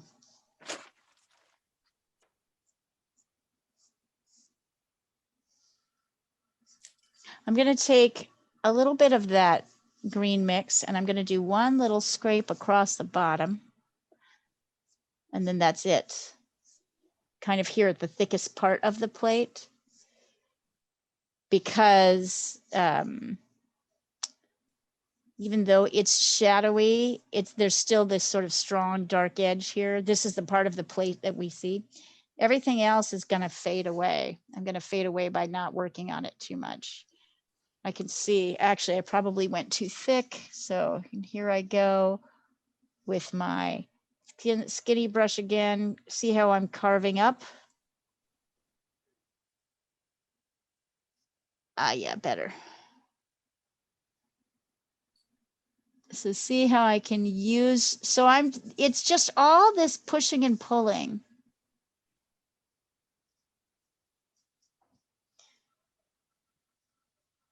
I went a little bit too thick, so there we go. And then I can take a lighter color here and kind of bring that up so that it doesn't look like I have this thick black line. I have more like this thin black line. Yeah, and in fact, I might even just take a bit. That's kind of bright. So I'll mix a little bit of blue and red in with my ochre just to make them a little bit less bright. Yeah, there we go.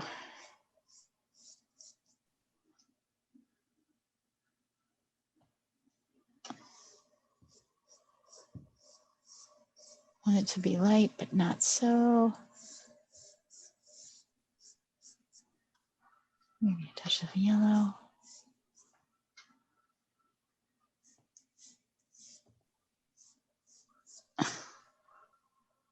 Yeah. So you see how one can like kind of carve out these, it's fascinating to me, this carving out of shape.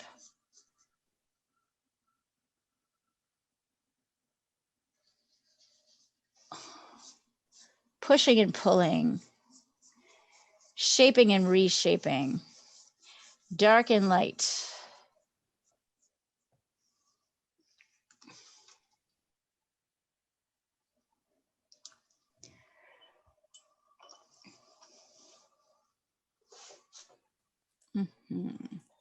Yeah, Jean, it's better. So now the edge is just, and this is just the back and forth you're going to have to do. The edge is hard, right? It's softer. So you're just going to have to keep working that edge until you get that edge soft enough so that we see it, but it's not so sharp, right? And then, right, yes. And then there's this kind of medium dark down in here, right? So everything is this kind of soft blended edge. Yeah, it's such a...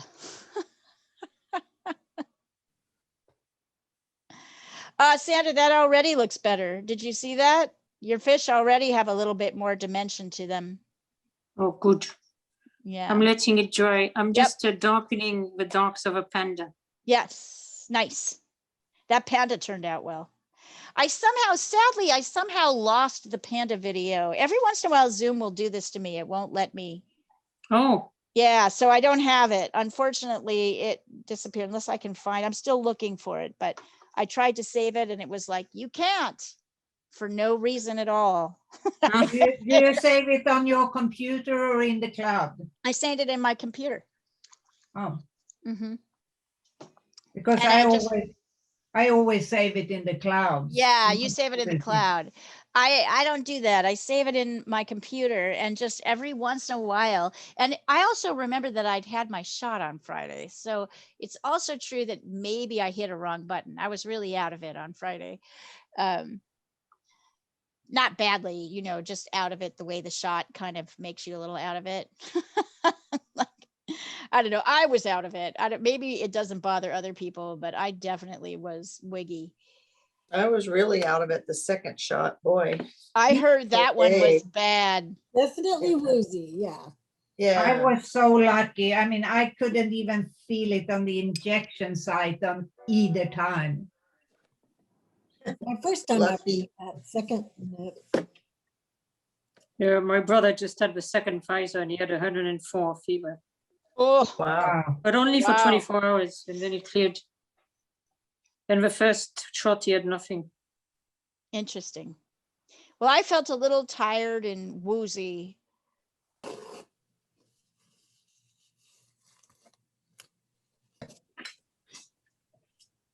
Lee, I'm gonna have to work on this later. Oops. Okay. All right, Jean. We will see you. We'll see you next time. We'll see you next time. Oh. Ay, ay, ay. Hey, Leah. Yes. I did the blue glaze. Okay. So what do I do next? So now you're going to be doing these color mixes, right? So now you're mixing a warm. So if you look on the thread, there is a list with a warm light mix and a cooler dark mix. They are both on the thread, so you can see the mixes written down. And then and then the dark. So you're going to mix. You're going to add your lighter. So this is like over here, up here, it's kind of warmer. And then there's this kind of cooler light that comes in over here. And then you're going to mix burnt sienna, Viridian Green, and a touch of phthalo for your dark shadow area. And then it's all about the blending of these, right? So that the shadow shows up strong, but it's still a soft edge. And then you've got this combo of light, warm and cool light tones on the top of the pear. All right. And let me know if you can't find it or it's not clear. No, I found the picture, so I'm good. Okay, Eugene, I want to talk to you about your color mixes because something is not looking right here. I don't know what colors you're using, but everything's looking muddy. Are you in agreement with me on this? It's muddy. It's also the light sort of reflecting right off the paint. Oh, is it? But I just Okay. did the background right now. Okay, great. The background looks great. So here's what I want you to think about. So take phthalo blue and glaze everything phthalo blue.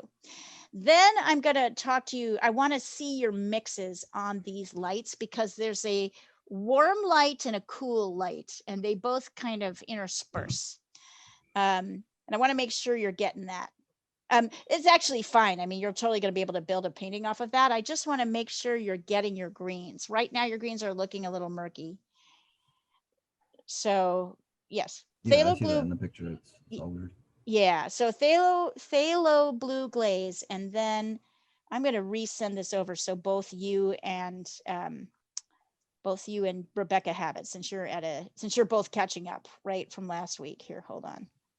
Here is the color. This is the color mixes for the lights. There they are. There's kind of a warm and then a cool. All right. Okay. Looking good.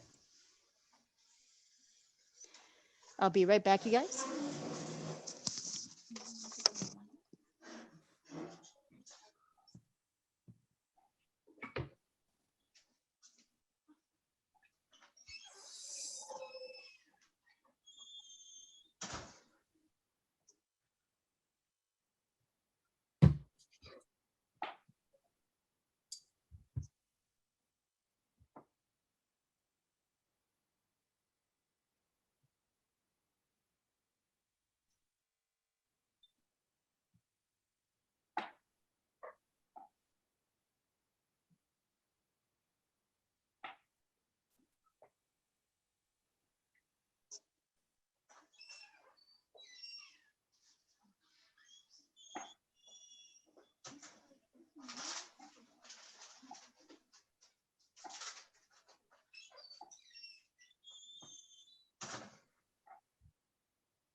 Is anybody wanting to see demonstrations on the other pairs? I feel like I have to get a little bit lighter with this one. And I thought I might mix. Here, hold on. I want to get this over here. And this is definitely warmer.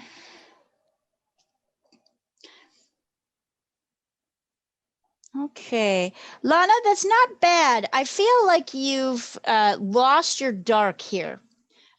This is the challenge of this, right? I like that you've got your lost edge here. That's working, but there is a darker edge here.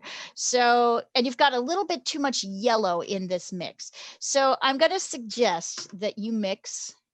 Here, I'm going to write it down and send it over. You need to mix some burnt sienna, some Viridian Green, and a touch of phthalo blue to create this dark. And then you're going to mix, you're going to take your Viridian Green, cadmium yellow, phthalo blue, and white as your light. And you need to go back in and make sure that you've got this dark. The dark light edge here is very clear. It's just soft. And you need to go back in and get it. So let me write down the dark mix. Let me find a place for the dark mix, and I'll write it down. Dark mix is burnt sienna, Viridian Green, And a touch Yo. of phthalo blue. Hold on. Showing all that. Hello. And anyway, it's easy to lose that edge. So actually, you know what? We may work on this one more week, this painting, because this is a hard thing to get right. Viridian Green plus meow. Boy, it's a ruckus happening over there. Burnt I think you'd sienna like to go in the garden. plus phthalo blue. Okay, so you're going to. Hi, I was wondering where you were. All right, I'm going to take a picture of this. So you've got the mix right. So here's your dark mix. And then you're going to lay in, if you remember correctly, now I've like adulterated this mix with other things, but here's your basic cool white light mix. So you're going to mix a batch of this and a batch of this, and then you're going to try to go back in and get that dark. And that's okay that it's taking a while. It's a lot of back and forth. It's easy to lose it. It's also that gets to be a certain point, and this is the disadvantage of oil, is that you get to a certain point, you can't like lay any more down. You might actually have to take a paper towel and scrub off some of your light, because if you've got too much light in here, you won't be able to get dark enough until it dries. So yeah, actually it looks like we'll be working with this another week, unless, well, we'll see what happens in the next hour. Because there's a lot to learn with this guy. We have a lot to learn from Cezanne.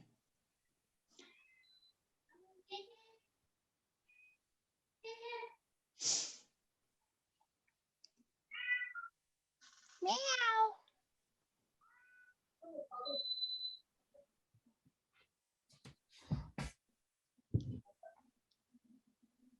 Andy and Natalia, you've been a little quiet, so you can send up over things if you want to. Have me take a look.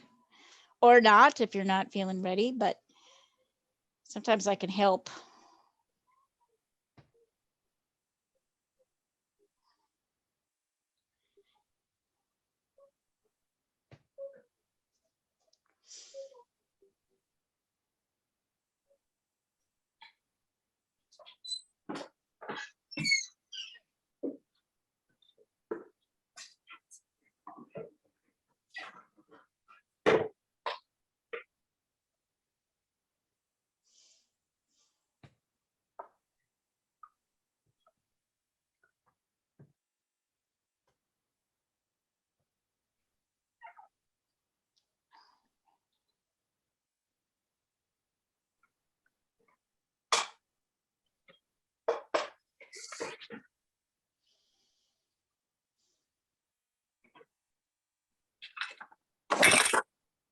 Sorry. So funny how noises sound like super loud, but Yeah, the cat scattered. yeah. Sorry about this. They scattered. Yeah.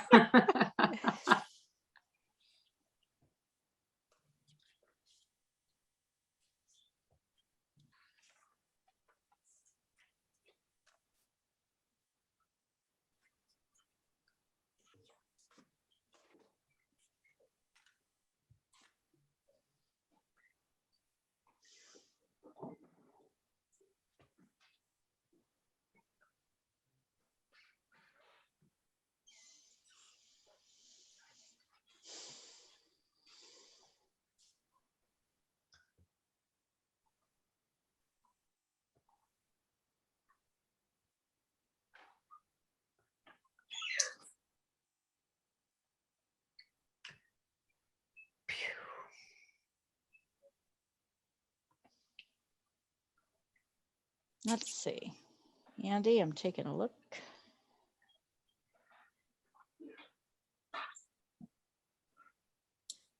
Andy, starting to get there. Good. Natalia, good. Starting to get there. So, you guys, you're just learning. So here's something I want to point out. And this is the subtlety of Cezanne. Both of you are doing great, but let me show you where you're at, where we're at here. This shadow comes all the way across, but it gets a little bit lighter here, right? And this area, although it's lighter than the shadow, is darker, that is more shadowed than this light. So Natalia, you're going to want to bring in, you're going to want to blend in some of your dark into your light down here. And you're going to want to brush in a little bit of your dark color into the light for this medium shadow. Got that? Yes, thanks. Yes, but it's great work. And Andy, same thing here. So notice this shadow doesn't just sit here. I love what you've got happening here. And I love how the pair, you've got these like different swipes of color. So your challenge now is to really work this edge with the Viridian Green, Cad Yellow, Phthalo Blue, and light and white mixture, blending in over the blue, the Viridian Green, burnt sienna, and Phthalo Blue mixture, so that the edge is softer. It basically means a bit of the light comes down into the dark, right? So it still looks dark, but a little bit of the light blends into the dark. And it's the same here. So you're just pushing that dark and bringing it a little tiny bit darker here, but you're getting there. You're really getting there. It's hard, isn't it? And I really appreciate how everybody has got this lost edge down here. That's like very nice. Nicely done. It's good. It's like super chat. People are like, yeah, painting's easy. I'm like, ha. It's many hours of this. And this is just 3 pairs, you know. You guys let me know if you'd like me to review anything. I kind of feel like everybody's starting to get what's happening here. This has got more variation. I was just going to mix a light for, let's see, let me see what I can do here. Just going to mix a light for this one. I'm going to move this out of the way because I'm running out of space. So it's very yellow. I'm definitely starting with yellow here, but definitely that yellow is too bright. So let's see. So I'm going to add a touch of Viridian Green and a touch of red. As always, we're starting with that green, red, yellow combination. Kind of warm green, red, yellow combination. I'm going to try mixing in a little bit of Naples. Is that helping me at all?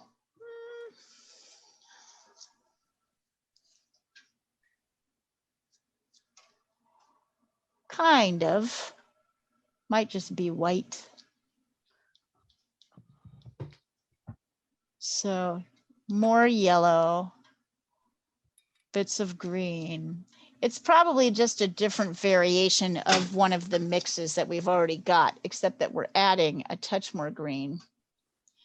And I believe the phthalo allows us to go cool. I don't really think the...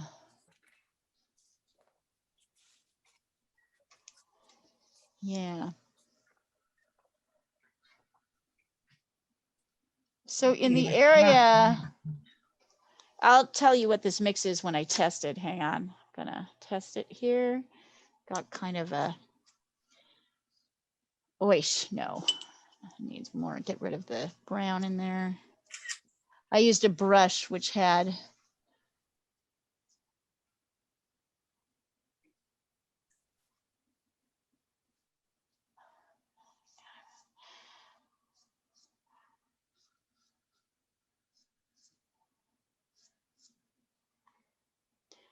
yeah, I'm liking this. So this is cadmium yellow, touch of Viridian Green, touch of Cad Red, and then white,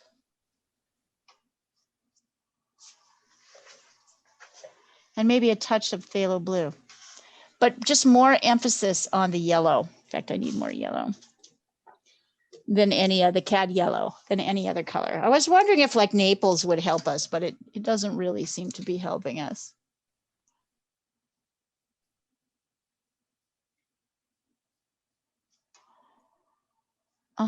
Yeah. And notice in some places it's still kind of darkish. So I'm kind of layering in this lighter green on top of the darker green. But in places, I'm letting the dark come through, like this shadow that's here. It's a very subtle shadow. There's a shadow here.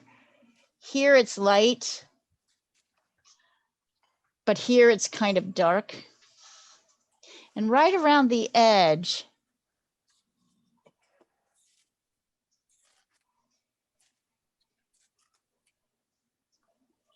so I'd say the green that's in here, this light green that's in here, is very similar to the warm green that's here. It's cadmium yellow. The emphasis is on yellow. So it's a lot of cadmium yellow. It's a touch of Viridian Green and a touch of Cad Red, and then white to lighten it. Touch of white to lighten it in the lightest places. So you see in one or two areas, like here and here. And then notice how I applied it. You can see kind of the stroke marks if you look really closely.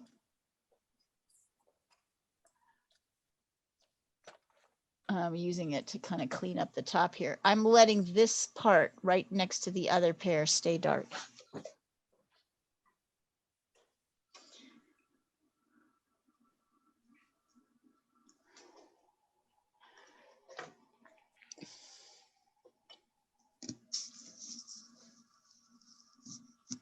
And then I used a little bit of burnt sienna to build up this color a little bit. So now I'm going to go in, make my pear a little taller. So now I'm going to go in and add lighter colors around it. I'm going to maybe add a little bit more burnt sienna to this warm light mix. Yeah, that's perfect. Or sorry, Viridian Green to this warm light green mix that I just mixed. Kind of bringing that up.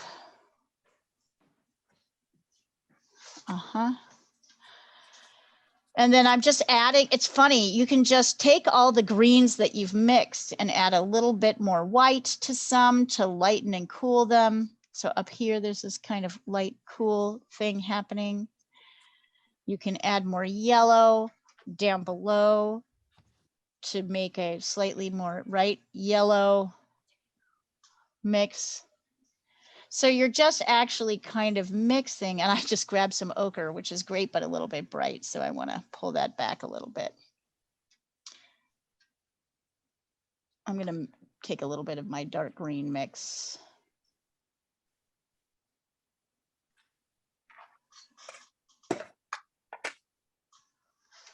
Leah. Yeah.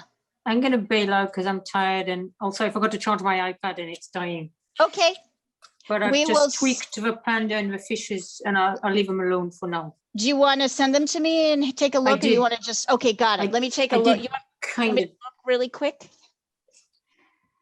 Shall I look really quick, or do you want to just? Yes, please. Okay, let me look. Oh yeah, Diana, that's working. Oh yeah.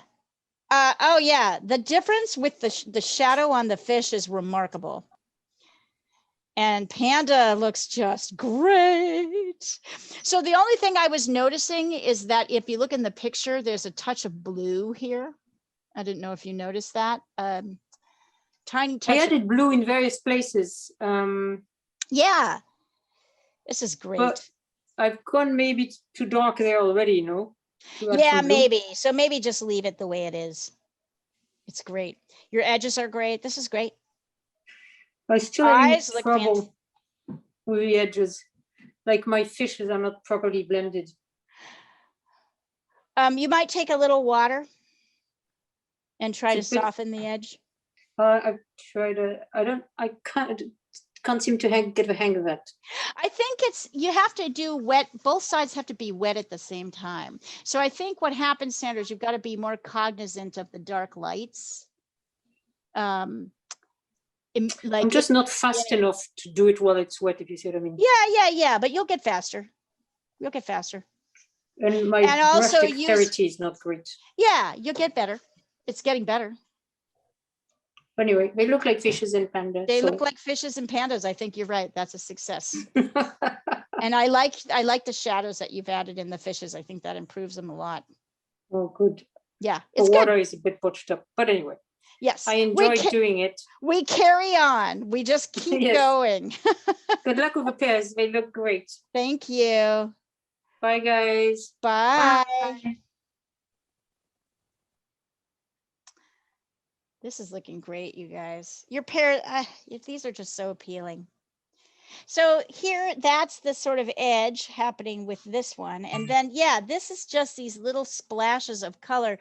One little subtle thing, which I think is a really neat thing to notice is, and I'm getting my skinny brush for this and pulling some of the light that I just mixed over here, is that right before, in the dark side of this pear, right at the edge, there's a little light reflected edge.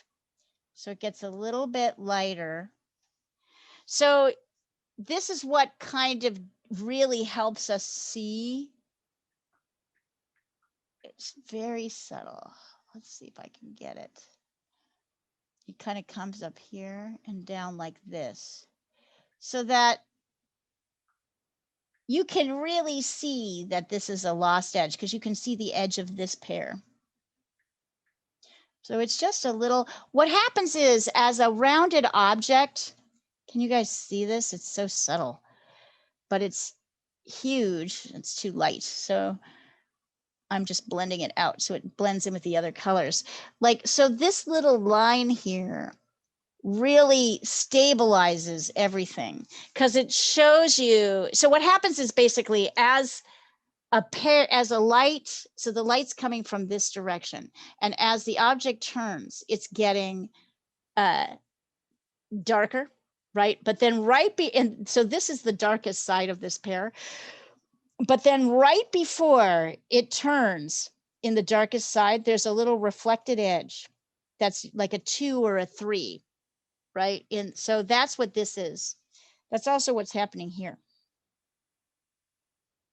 right? That's also why this pear is kind of light. See that? So there's this kind of little tiny light edge, which really reflects volume nicely. And notice it doesn't come all the way down. It stops about here.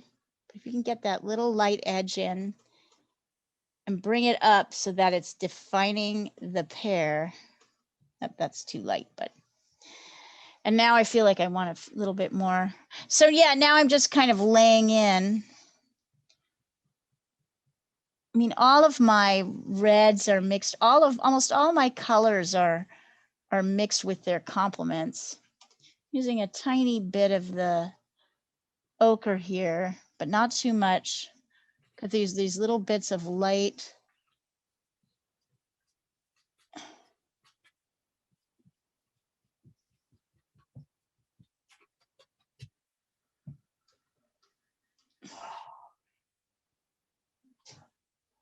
I'm using ochre to kind of blend over the red I put in to create a kind of more mellow, muted orange.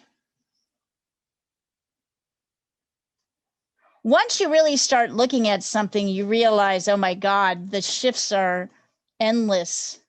There's endless shifts between the colors, you know, from one color to the next, even with a sort of green pear.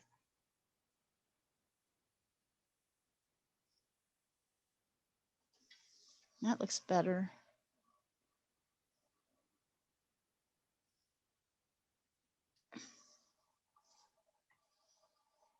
So it's all these little shifts almost all of the shifts in the pear are soft. The shifts around the edge of the pear are harder, right? But the shifts within the pear, they're soft. So that's the challenge.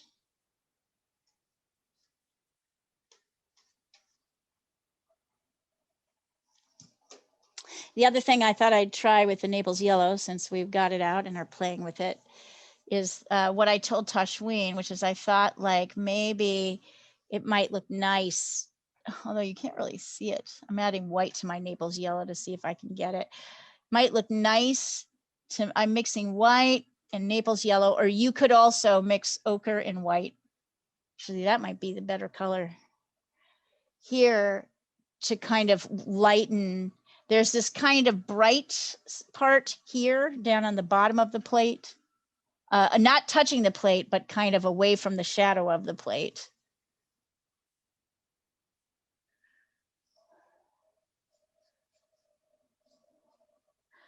And then it's quite hard and strong over here. It's soft on the left side, but it's kind of hard and strong here. I ran out of room, so I don't have that kind of bright. My plate ends kind of here. That's okay. Whoops. Sorry, you weren't even able to see that. I ended my plate a little bit soon, which is fine. I'm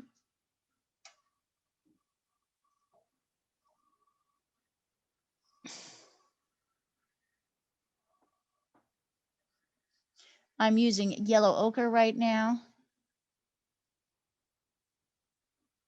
I'm kind of brushing over the top of my dark.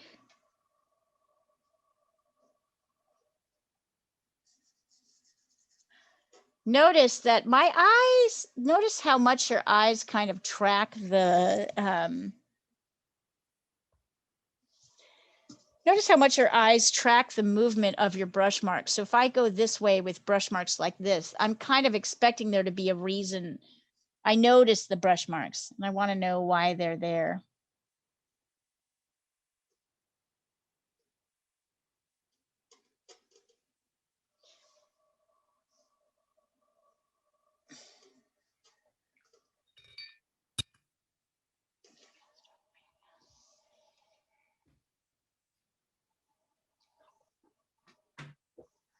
I'm probably going to end up.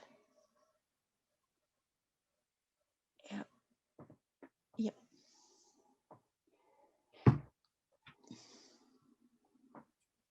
I could also add in this if I wanted to, even though it's not exactly in the right place. This is Naples Yellow and ochre, or you could do ochre and white.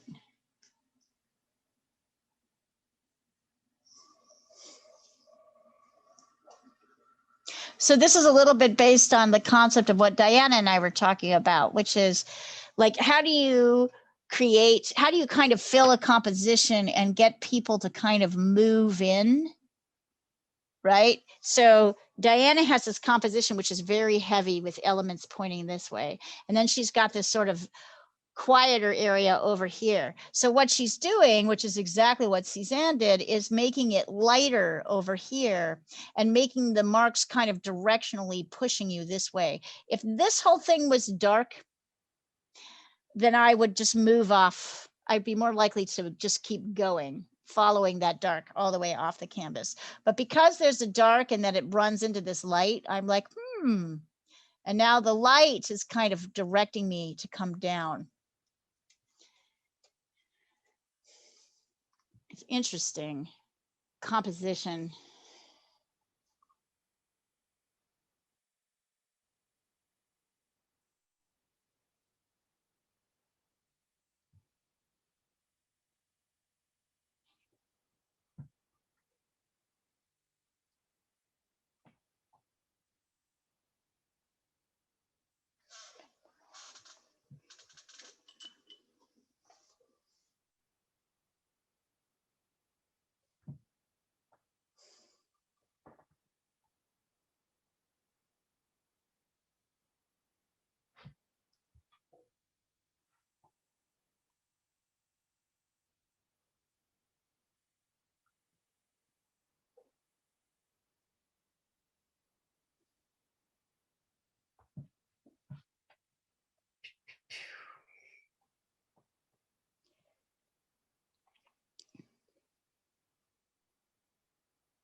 Yes.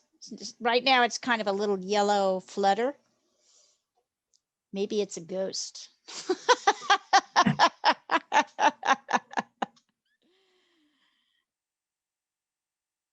Yeah, I also added in shadows, but yeah, I was thinking about that yellow ghost there, that if it should be like a more patterned window reflecting or something. No, I like it. I think you can do it with I think, oh, and you're starting to come together too. No, I think it works. I think it'll work. I just think make sure it's directionally kind of pointing this way.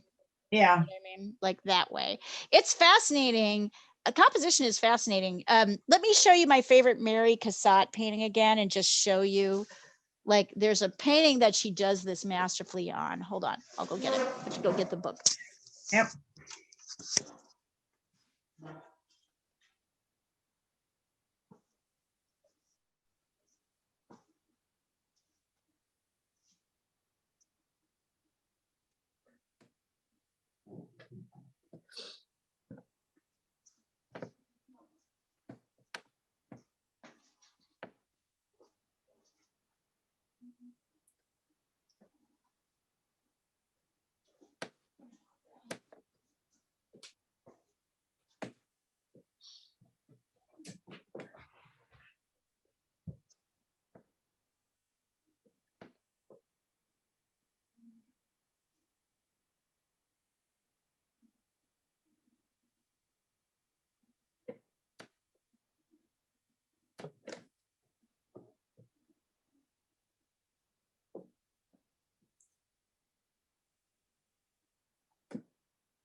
Okay. So I also added in shadows there on the wall. I'm not sure if that works. Can you take a look at that? And they happen to be above one another, so it's easy to see. Okay.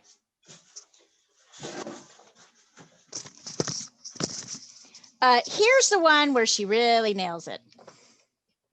Oh, can you take a picture of that and send it across the? Yes, yes. But what I wanted to show you was, do you see how this, so every directional, even though, look at how loose this is painted, but Yeah. how it points, Yeah. right? Yeah. Towards the direction. It's, right. In fact, yes. Hold on. What did I just do with my, where are they? Oh, here you are. Okay. Yes, I can. So you can sort of see what she's doing there. You could do the same thing with your, With my light. with your light. Yes. And if you look really close, look how rough the sail is. It's kind of like Yeah, just kind of scuffed out. It's out of the picture. Yes. No, it's the picture is out of the frame, so I can't see it.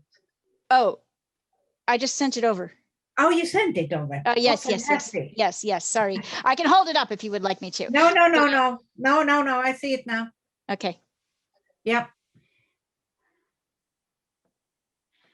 I have to jump off, but thank you so much. All right, Natalia, where did you get to? Yeah. Oh, well, I'm not, I mean, still have work to do. Just, right. I can take a picture, but. Take a picture. What we might do is we may spend just an hour working on it before we start our next assignment next week.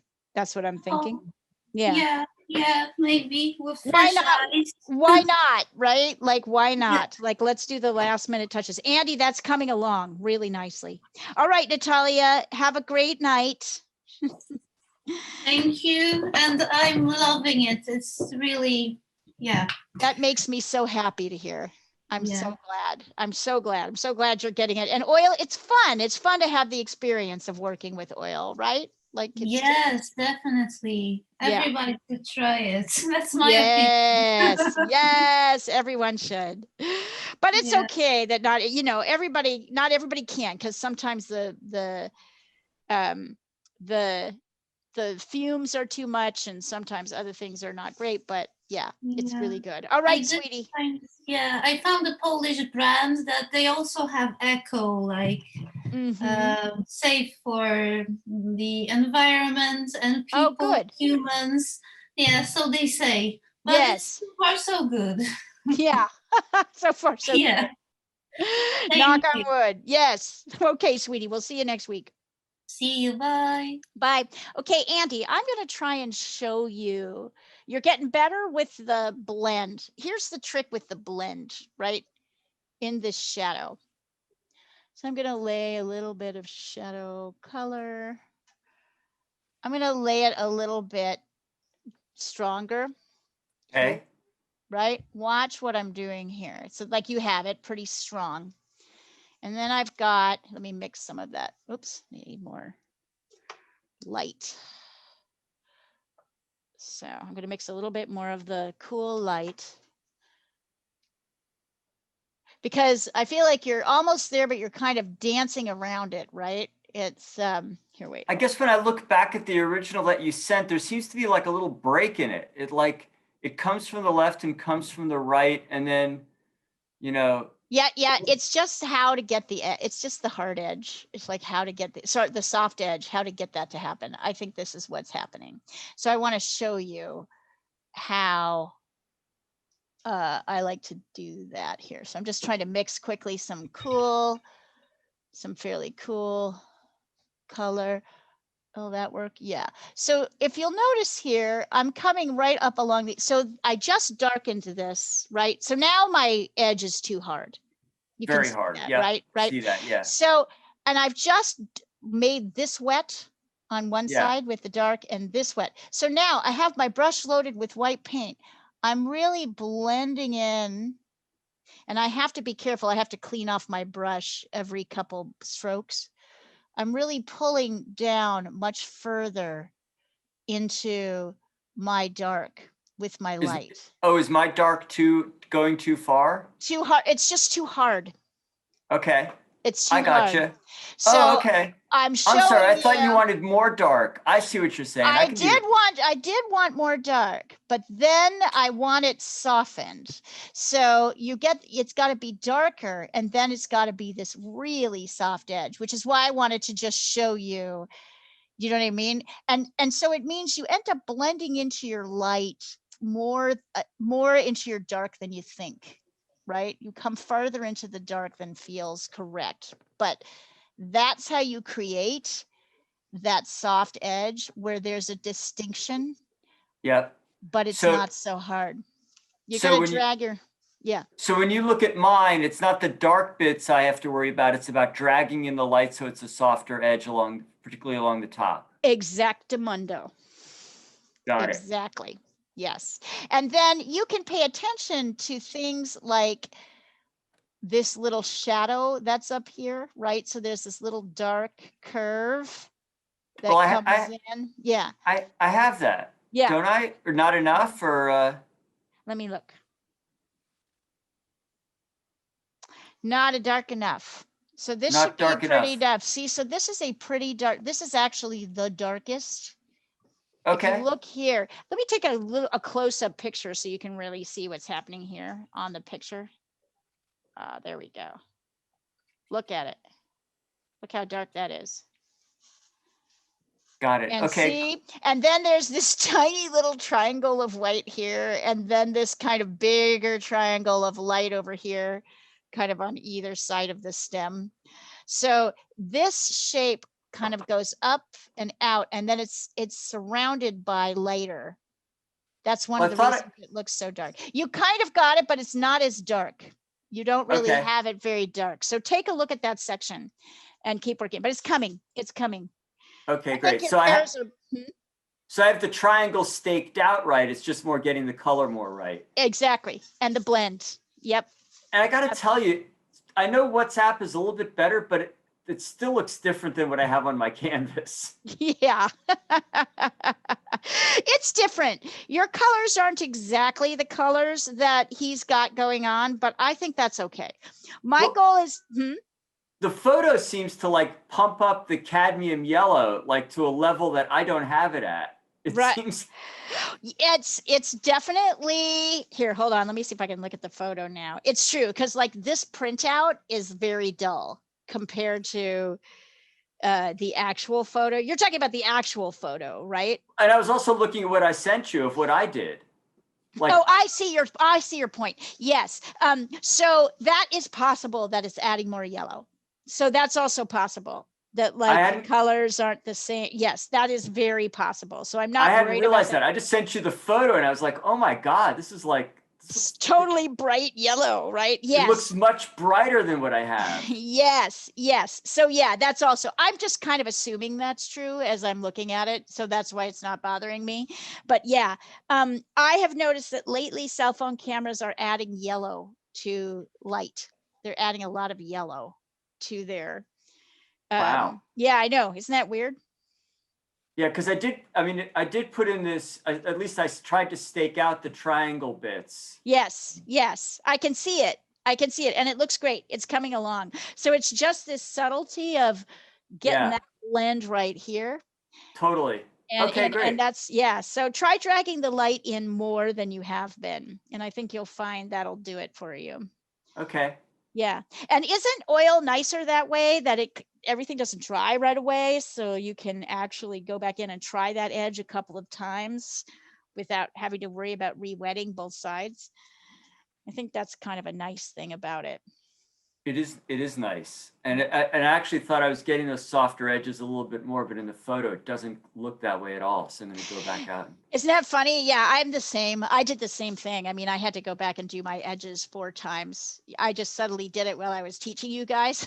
I totally had to do that too. So it's not like it's easy.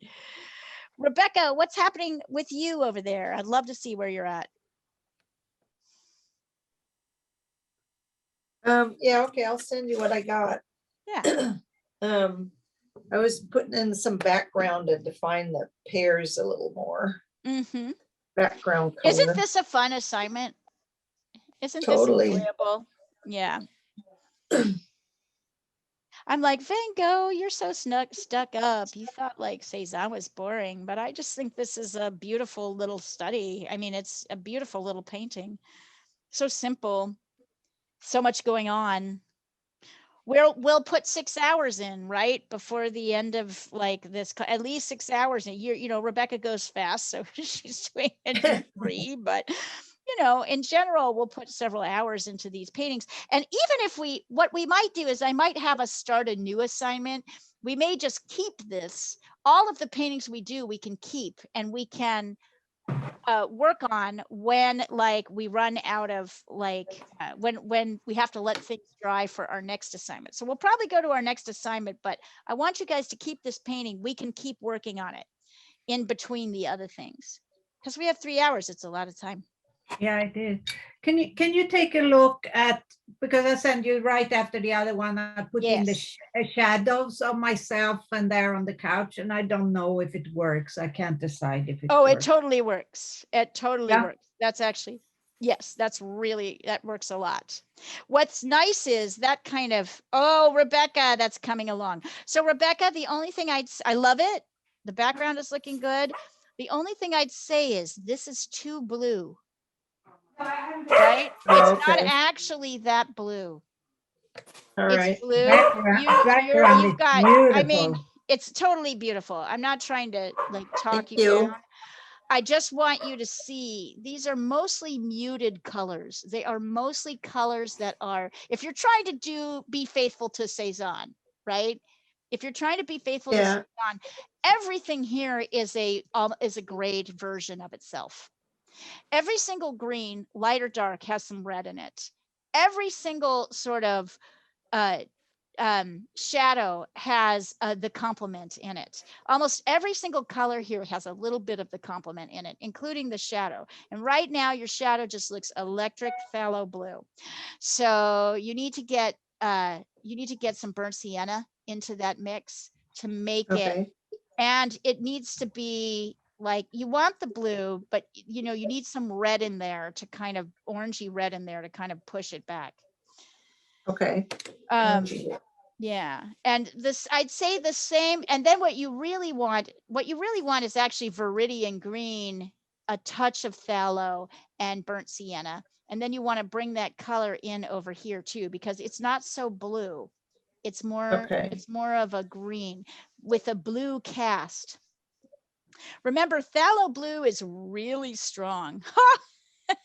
Andy, he's coming along. All right, so maybe if you want to, do you want to work on him for a little bit? We have half an hour. Someone wants to say hi to you. Ah, hello. Hi, Holly. Hey, oh my God, I'm going to put you so to work. Forward to it. Don't tell your dad what it is. Secret. She said, "Don't tell me what it Don't is." tell your dad what it is yet until we get it set up. Okay. Yes. So I had a question about the goat. Yes. So that's that's what I was going to ask you last week. So so I look at the goat and I'm okay with the goat, him or herself. Yes. So, but I was trying to take advantage of some of the stuff that you had Jessica teach us with perspective. So I was trying different things. So I was trying the clouds to go back and also to have like subtle lines. So that there's almost like a little bit of a perspective line subtly in the back. Yep. I tried something similar with the hills. Yep. And yet when I look at the hills to me look really flat. They look more. The reason is that your they look hills, more Rousseau than perspective. Right. So the reason is your hills are all the same color. So make them darker in the back or lighter in the back? Nope, you're going to make them. So from about here, let me see if I can show you. From about here. Oh, sorry. Here back. Everything should be bluer and grayer. Okay. So slightly lighter. So actually what happens as you're going back, and I have a great diagram on this. Hold on. I'm going to take a picture of it and send it to you so you can see it. What happens is as things go farther away from us, they become lighter and they look more blue. There's a blue cast to them. So you're still going to want to mix a green with red, but in it, you're going to put blue and maybe a bit of white to gray it down and blue it a little bit more. Does that make sense? Total sense. Yes. So, and I'm going to send you a really good picture that shows this very clearly. Here, hold on.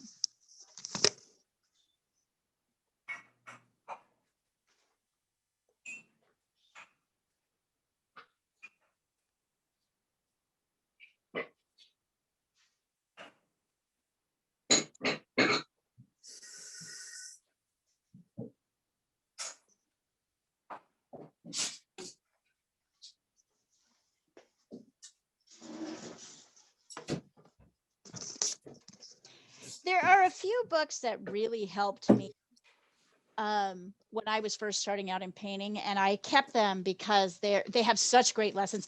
This is one of them for me. The oil paint, you can see I've actually painted over this part, but the oil painting course you've always wanted by Kathleen Steiger is just got some of it's really dumb, but some of the stuff is just amazing. You said the last name was Steiger? Steiger, the oil painting course you've always wanted. Is the name. I thought this was the oil painting course I always wanted. This is. Wait, now you tell me? Oh man! You could have bought a book, man. And I'm just looking. This is gonna kill me. Here, hold on. I want to show you. She has a great discussion about landscapes. She kind of walks you through a landscape, which is neat. But she really talks about the mixing of colors with landscapes as you go back. Okay, creating a landscape painting. So, so here it is. This is a great picture. I'm going to take a picture of it so you can see it. So she has a lot of really great teaching aids.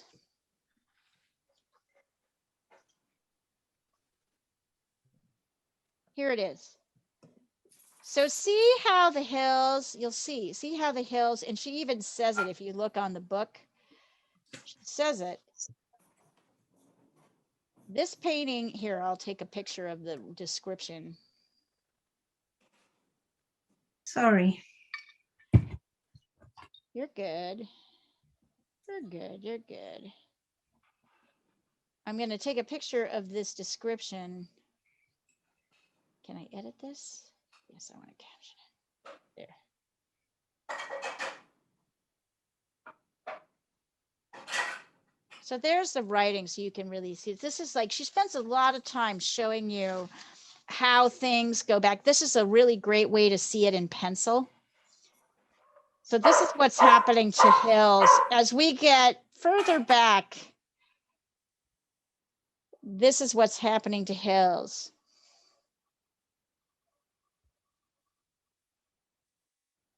You can see she's really done it here. So everything that's farther away, you guys don't want a picture of me. Why not? Well, you do, but maybe, yes. Oh, you guys are so sweet. Anyway, take a look at this one. This one you can really see the, I'm just putting it up so that you can see it. See how everything gets more faded and grayish blue as you, this whole back layer. So the idea is that these trees, if you were up close, would be more this value and chroma. And as you go back, even this tree is a little bit different. See, it's a little bit bluer, it's a little bit lighter. And then look what happens as you continue to go back. She's really good at dealing with those value shifts. I love her. Anyway, I've learned a lot. Oh, this is an actual, she actually walks you through doing this. No, wait, does she? No, she walks you through. Yeah, she does. She walks you through kind of doing this painting.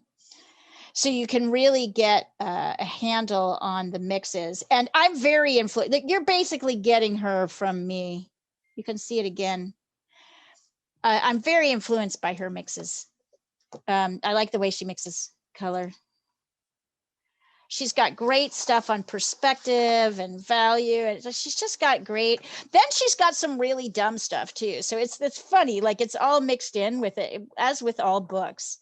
It's all mixed in with the really silly stuff.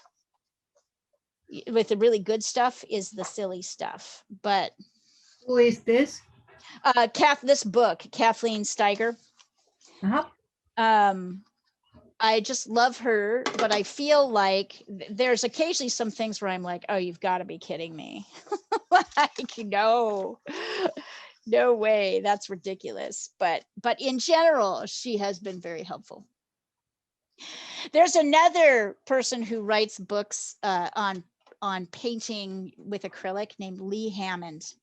And at the very base, she's got lots of Lee is the person who coined for me the term the awkward phase in painting. And yet she does such awful, her books are very badly edited. There's lots of mistakes in them. They're like, it's funny on the one level, like she has stuff to offer, but she dumbs it down with all of the dumb things that an editor.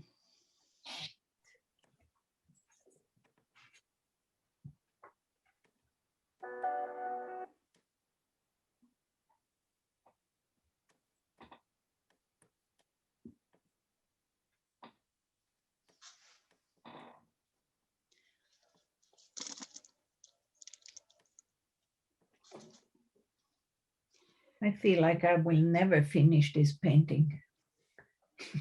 Give it 3 more hours.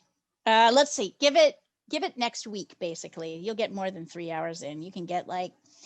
Yeah, next week, maybe. It's just literally an hours thing. You know, Diana, when I get to those phases, when I get to paintings like that, where I'm like, oh my God, it's going to take forever. You just have to tell yourself just a couple more hours. Yeah. So I want to see where everybody is. Let's see. What's this? Okay. I'm gonna work on the dog next. Lana and Eugene, send me in I'd like to see. Everybody send me where well, you know what? Never mind. Work for a few more minutes, then send in all of you who are working. Oh yeah, Andy, that's it. You got it. Got it, got it, got it, got it, got it.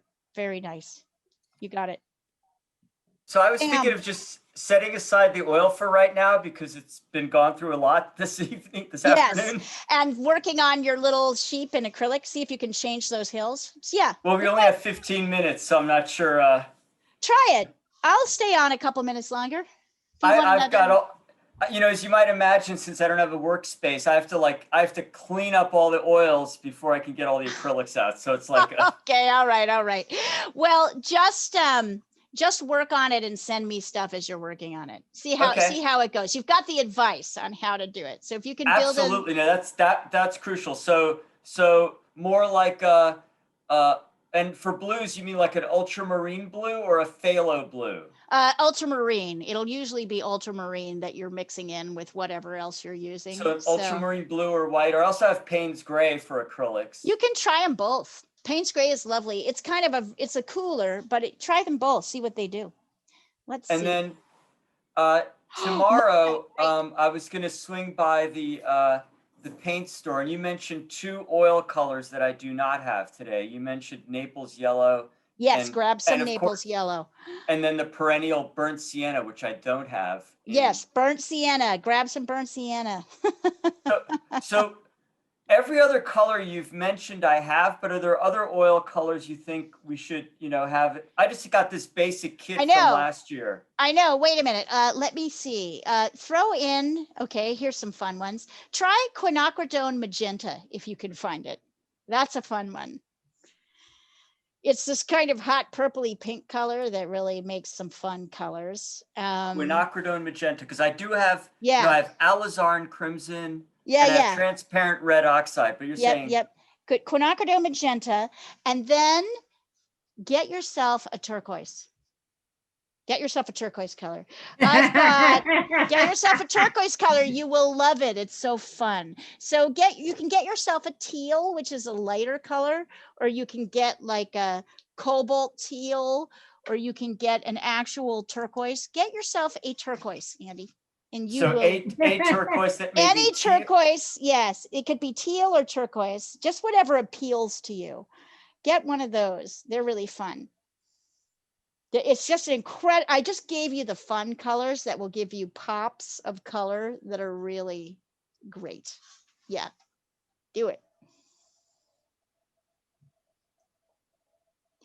And Lana, great work. Really good. Oh, and then the only green I have is the Viridian Green. Is there any other green you'd recommend having? No, I think Viridian Green's really it. That's really all you need. Green you can always mix. Mix, right? So the Viridian Green is nice because it's this kind of cool to neutral color. Good job, Lana. We just need more time. So we'll work on this a little bit, or I'll have you work on this, Lana. You can either work on it in class next week, or if you want to do the watercolors, I'll give you guys a little bit of time to work on. We'll start a new assignment, but I'm going to give you a little bit of time to work on this project next week. So don't worry, we're going to get there. You're all getting there. It's looking great. These are wonderful. They're absolutely wonderful. And Diana, you're getting there too. Don't worry. It's just an hours.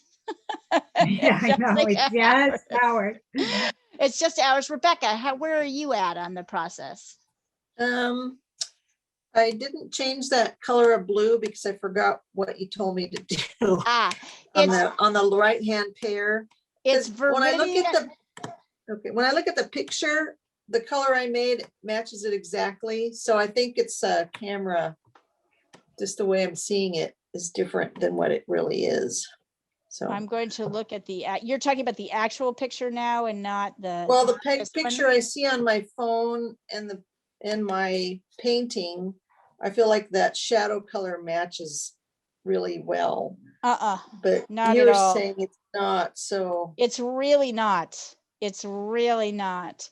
So, well, from my view, it is, because what I see is what I'm painting. So I think it's one of those color translation problems. When I'm looking at the phone, it looks different. Let me look. I'm going to the phone and I'm going to pull up this the source again. I mean, and it's, you know, at the end of the day, okay. It's too, whoops. You said it was too blue, right? It's too blue. Yeah. It's too blue. I see what you're looking at, but okay, I'll let that one slide. You're right. You're right. Well, essentially, I'm working, you know what's happening? I'm working with a more subtle, the subtle version. You're absolutely right. You know what? You're right. But what I will tell you is this, what is not, so you're right. You're absolutely right. I'm not going to fight you on that because you're right. Although there's too much of it. Okay. There's too much of it, right? And then what's happening down here is you have this color the same as the plate. And that is not what's happening. This color is like a blued version of this. Slightly blued version of the warmer green. Yep. You're right. Yeah, of the warmer green. Yeah. Oh. So you're right. I'll let you know, it's true because what I'm looking at, I've been working off of this. See, you win. You're right. So it is bluer. Well, I'm not trying to win. I just trying No, not win, but you know what I mean. You're right. Your point is taken. I see it. I absolutely see it. So I'm actually doing a subtler version because I've been focusing so much on this. So you're right. You're right. Keep it there. Keep it that way. But notice it's not so thick and swathy and dark.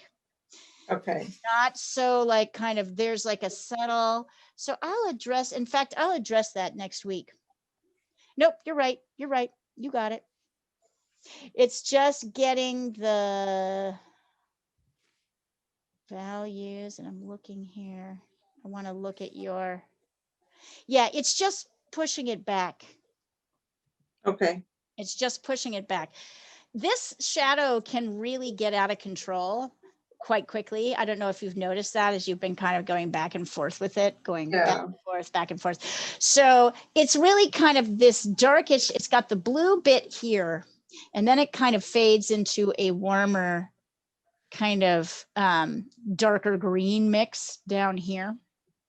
Right. And it's not so blue down here. Right. Okay. When I'm looking at this. So you still need the both.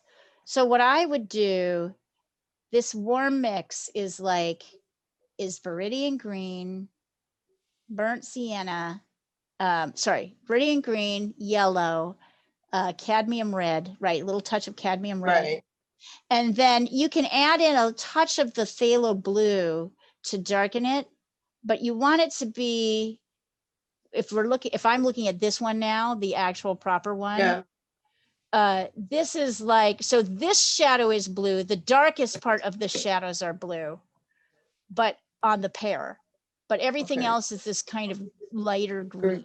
In any event, we'll work on this we'll have more time to work on this. So you can work on this on your own and text me. You can work on this and we will talk about that. And I will talk about this, what you pointed out next week, because you're absolutely right.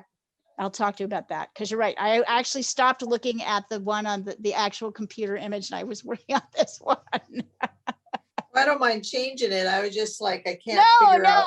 Yeah, you're right. You're right. No, you're right. I went back and forth. So I should have moved this off and gone back to the color version, the more brightly colored version.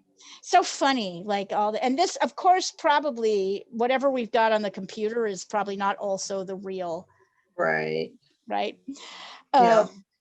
Anyway, great work and good catching up because you said you've been having trouble painting fast, but this is like 6 hours of painting that you did in 3. I probably cut a few corners. All right, everybody. Great work today. Actually, amazing work today. Rebecca, remind me to talk about the bluer shadow. Okay. All right. Let's see, Eugene. Oh, Eugene, there we go. Getting there. So we'll just keep working on this a little bit next week. I'll spend some time so that we can do it. And then we're also going to start a new still life next week. So we'll do both. We'll have that happening and we'll spend some time working on this to sort of finish it up. It looks great though. Everybody did good. Okay. guys next week. See you sooner. And Rebecca, and you know, right? Just like if you register and then don't show up, you can just come to any class using the same. Okay.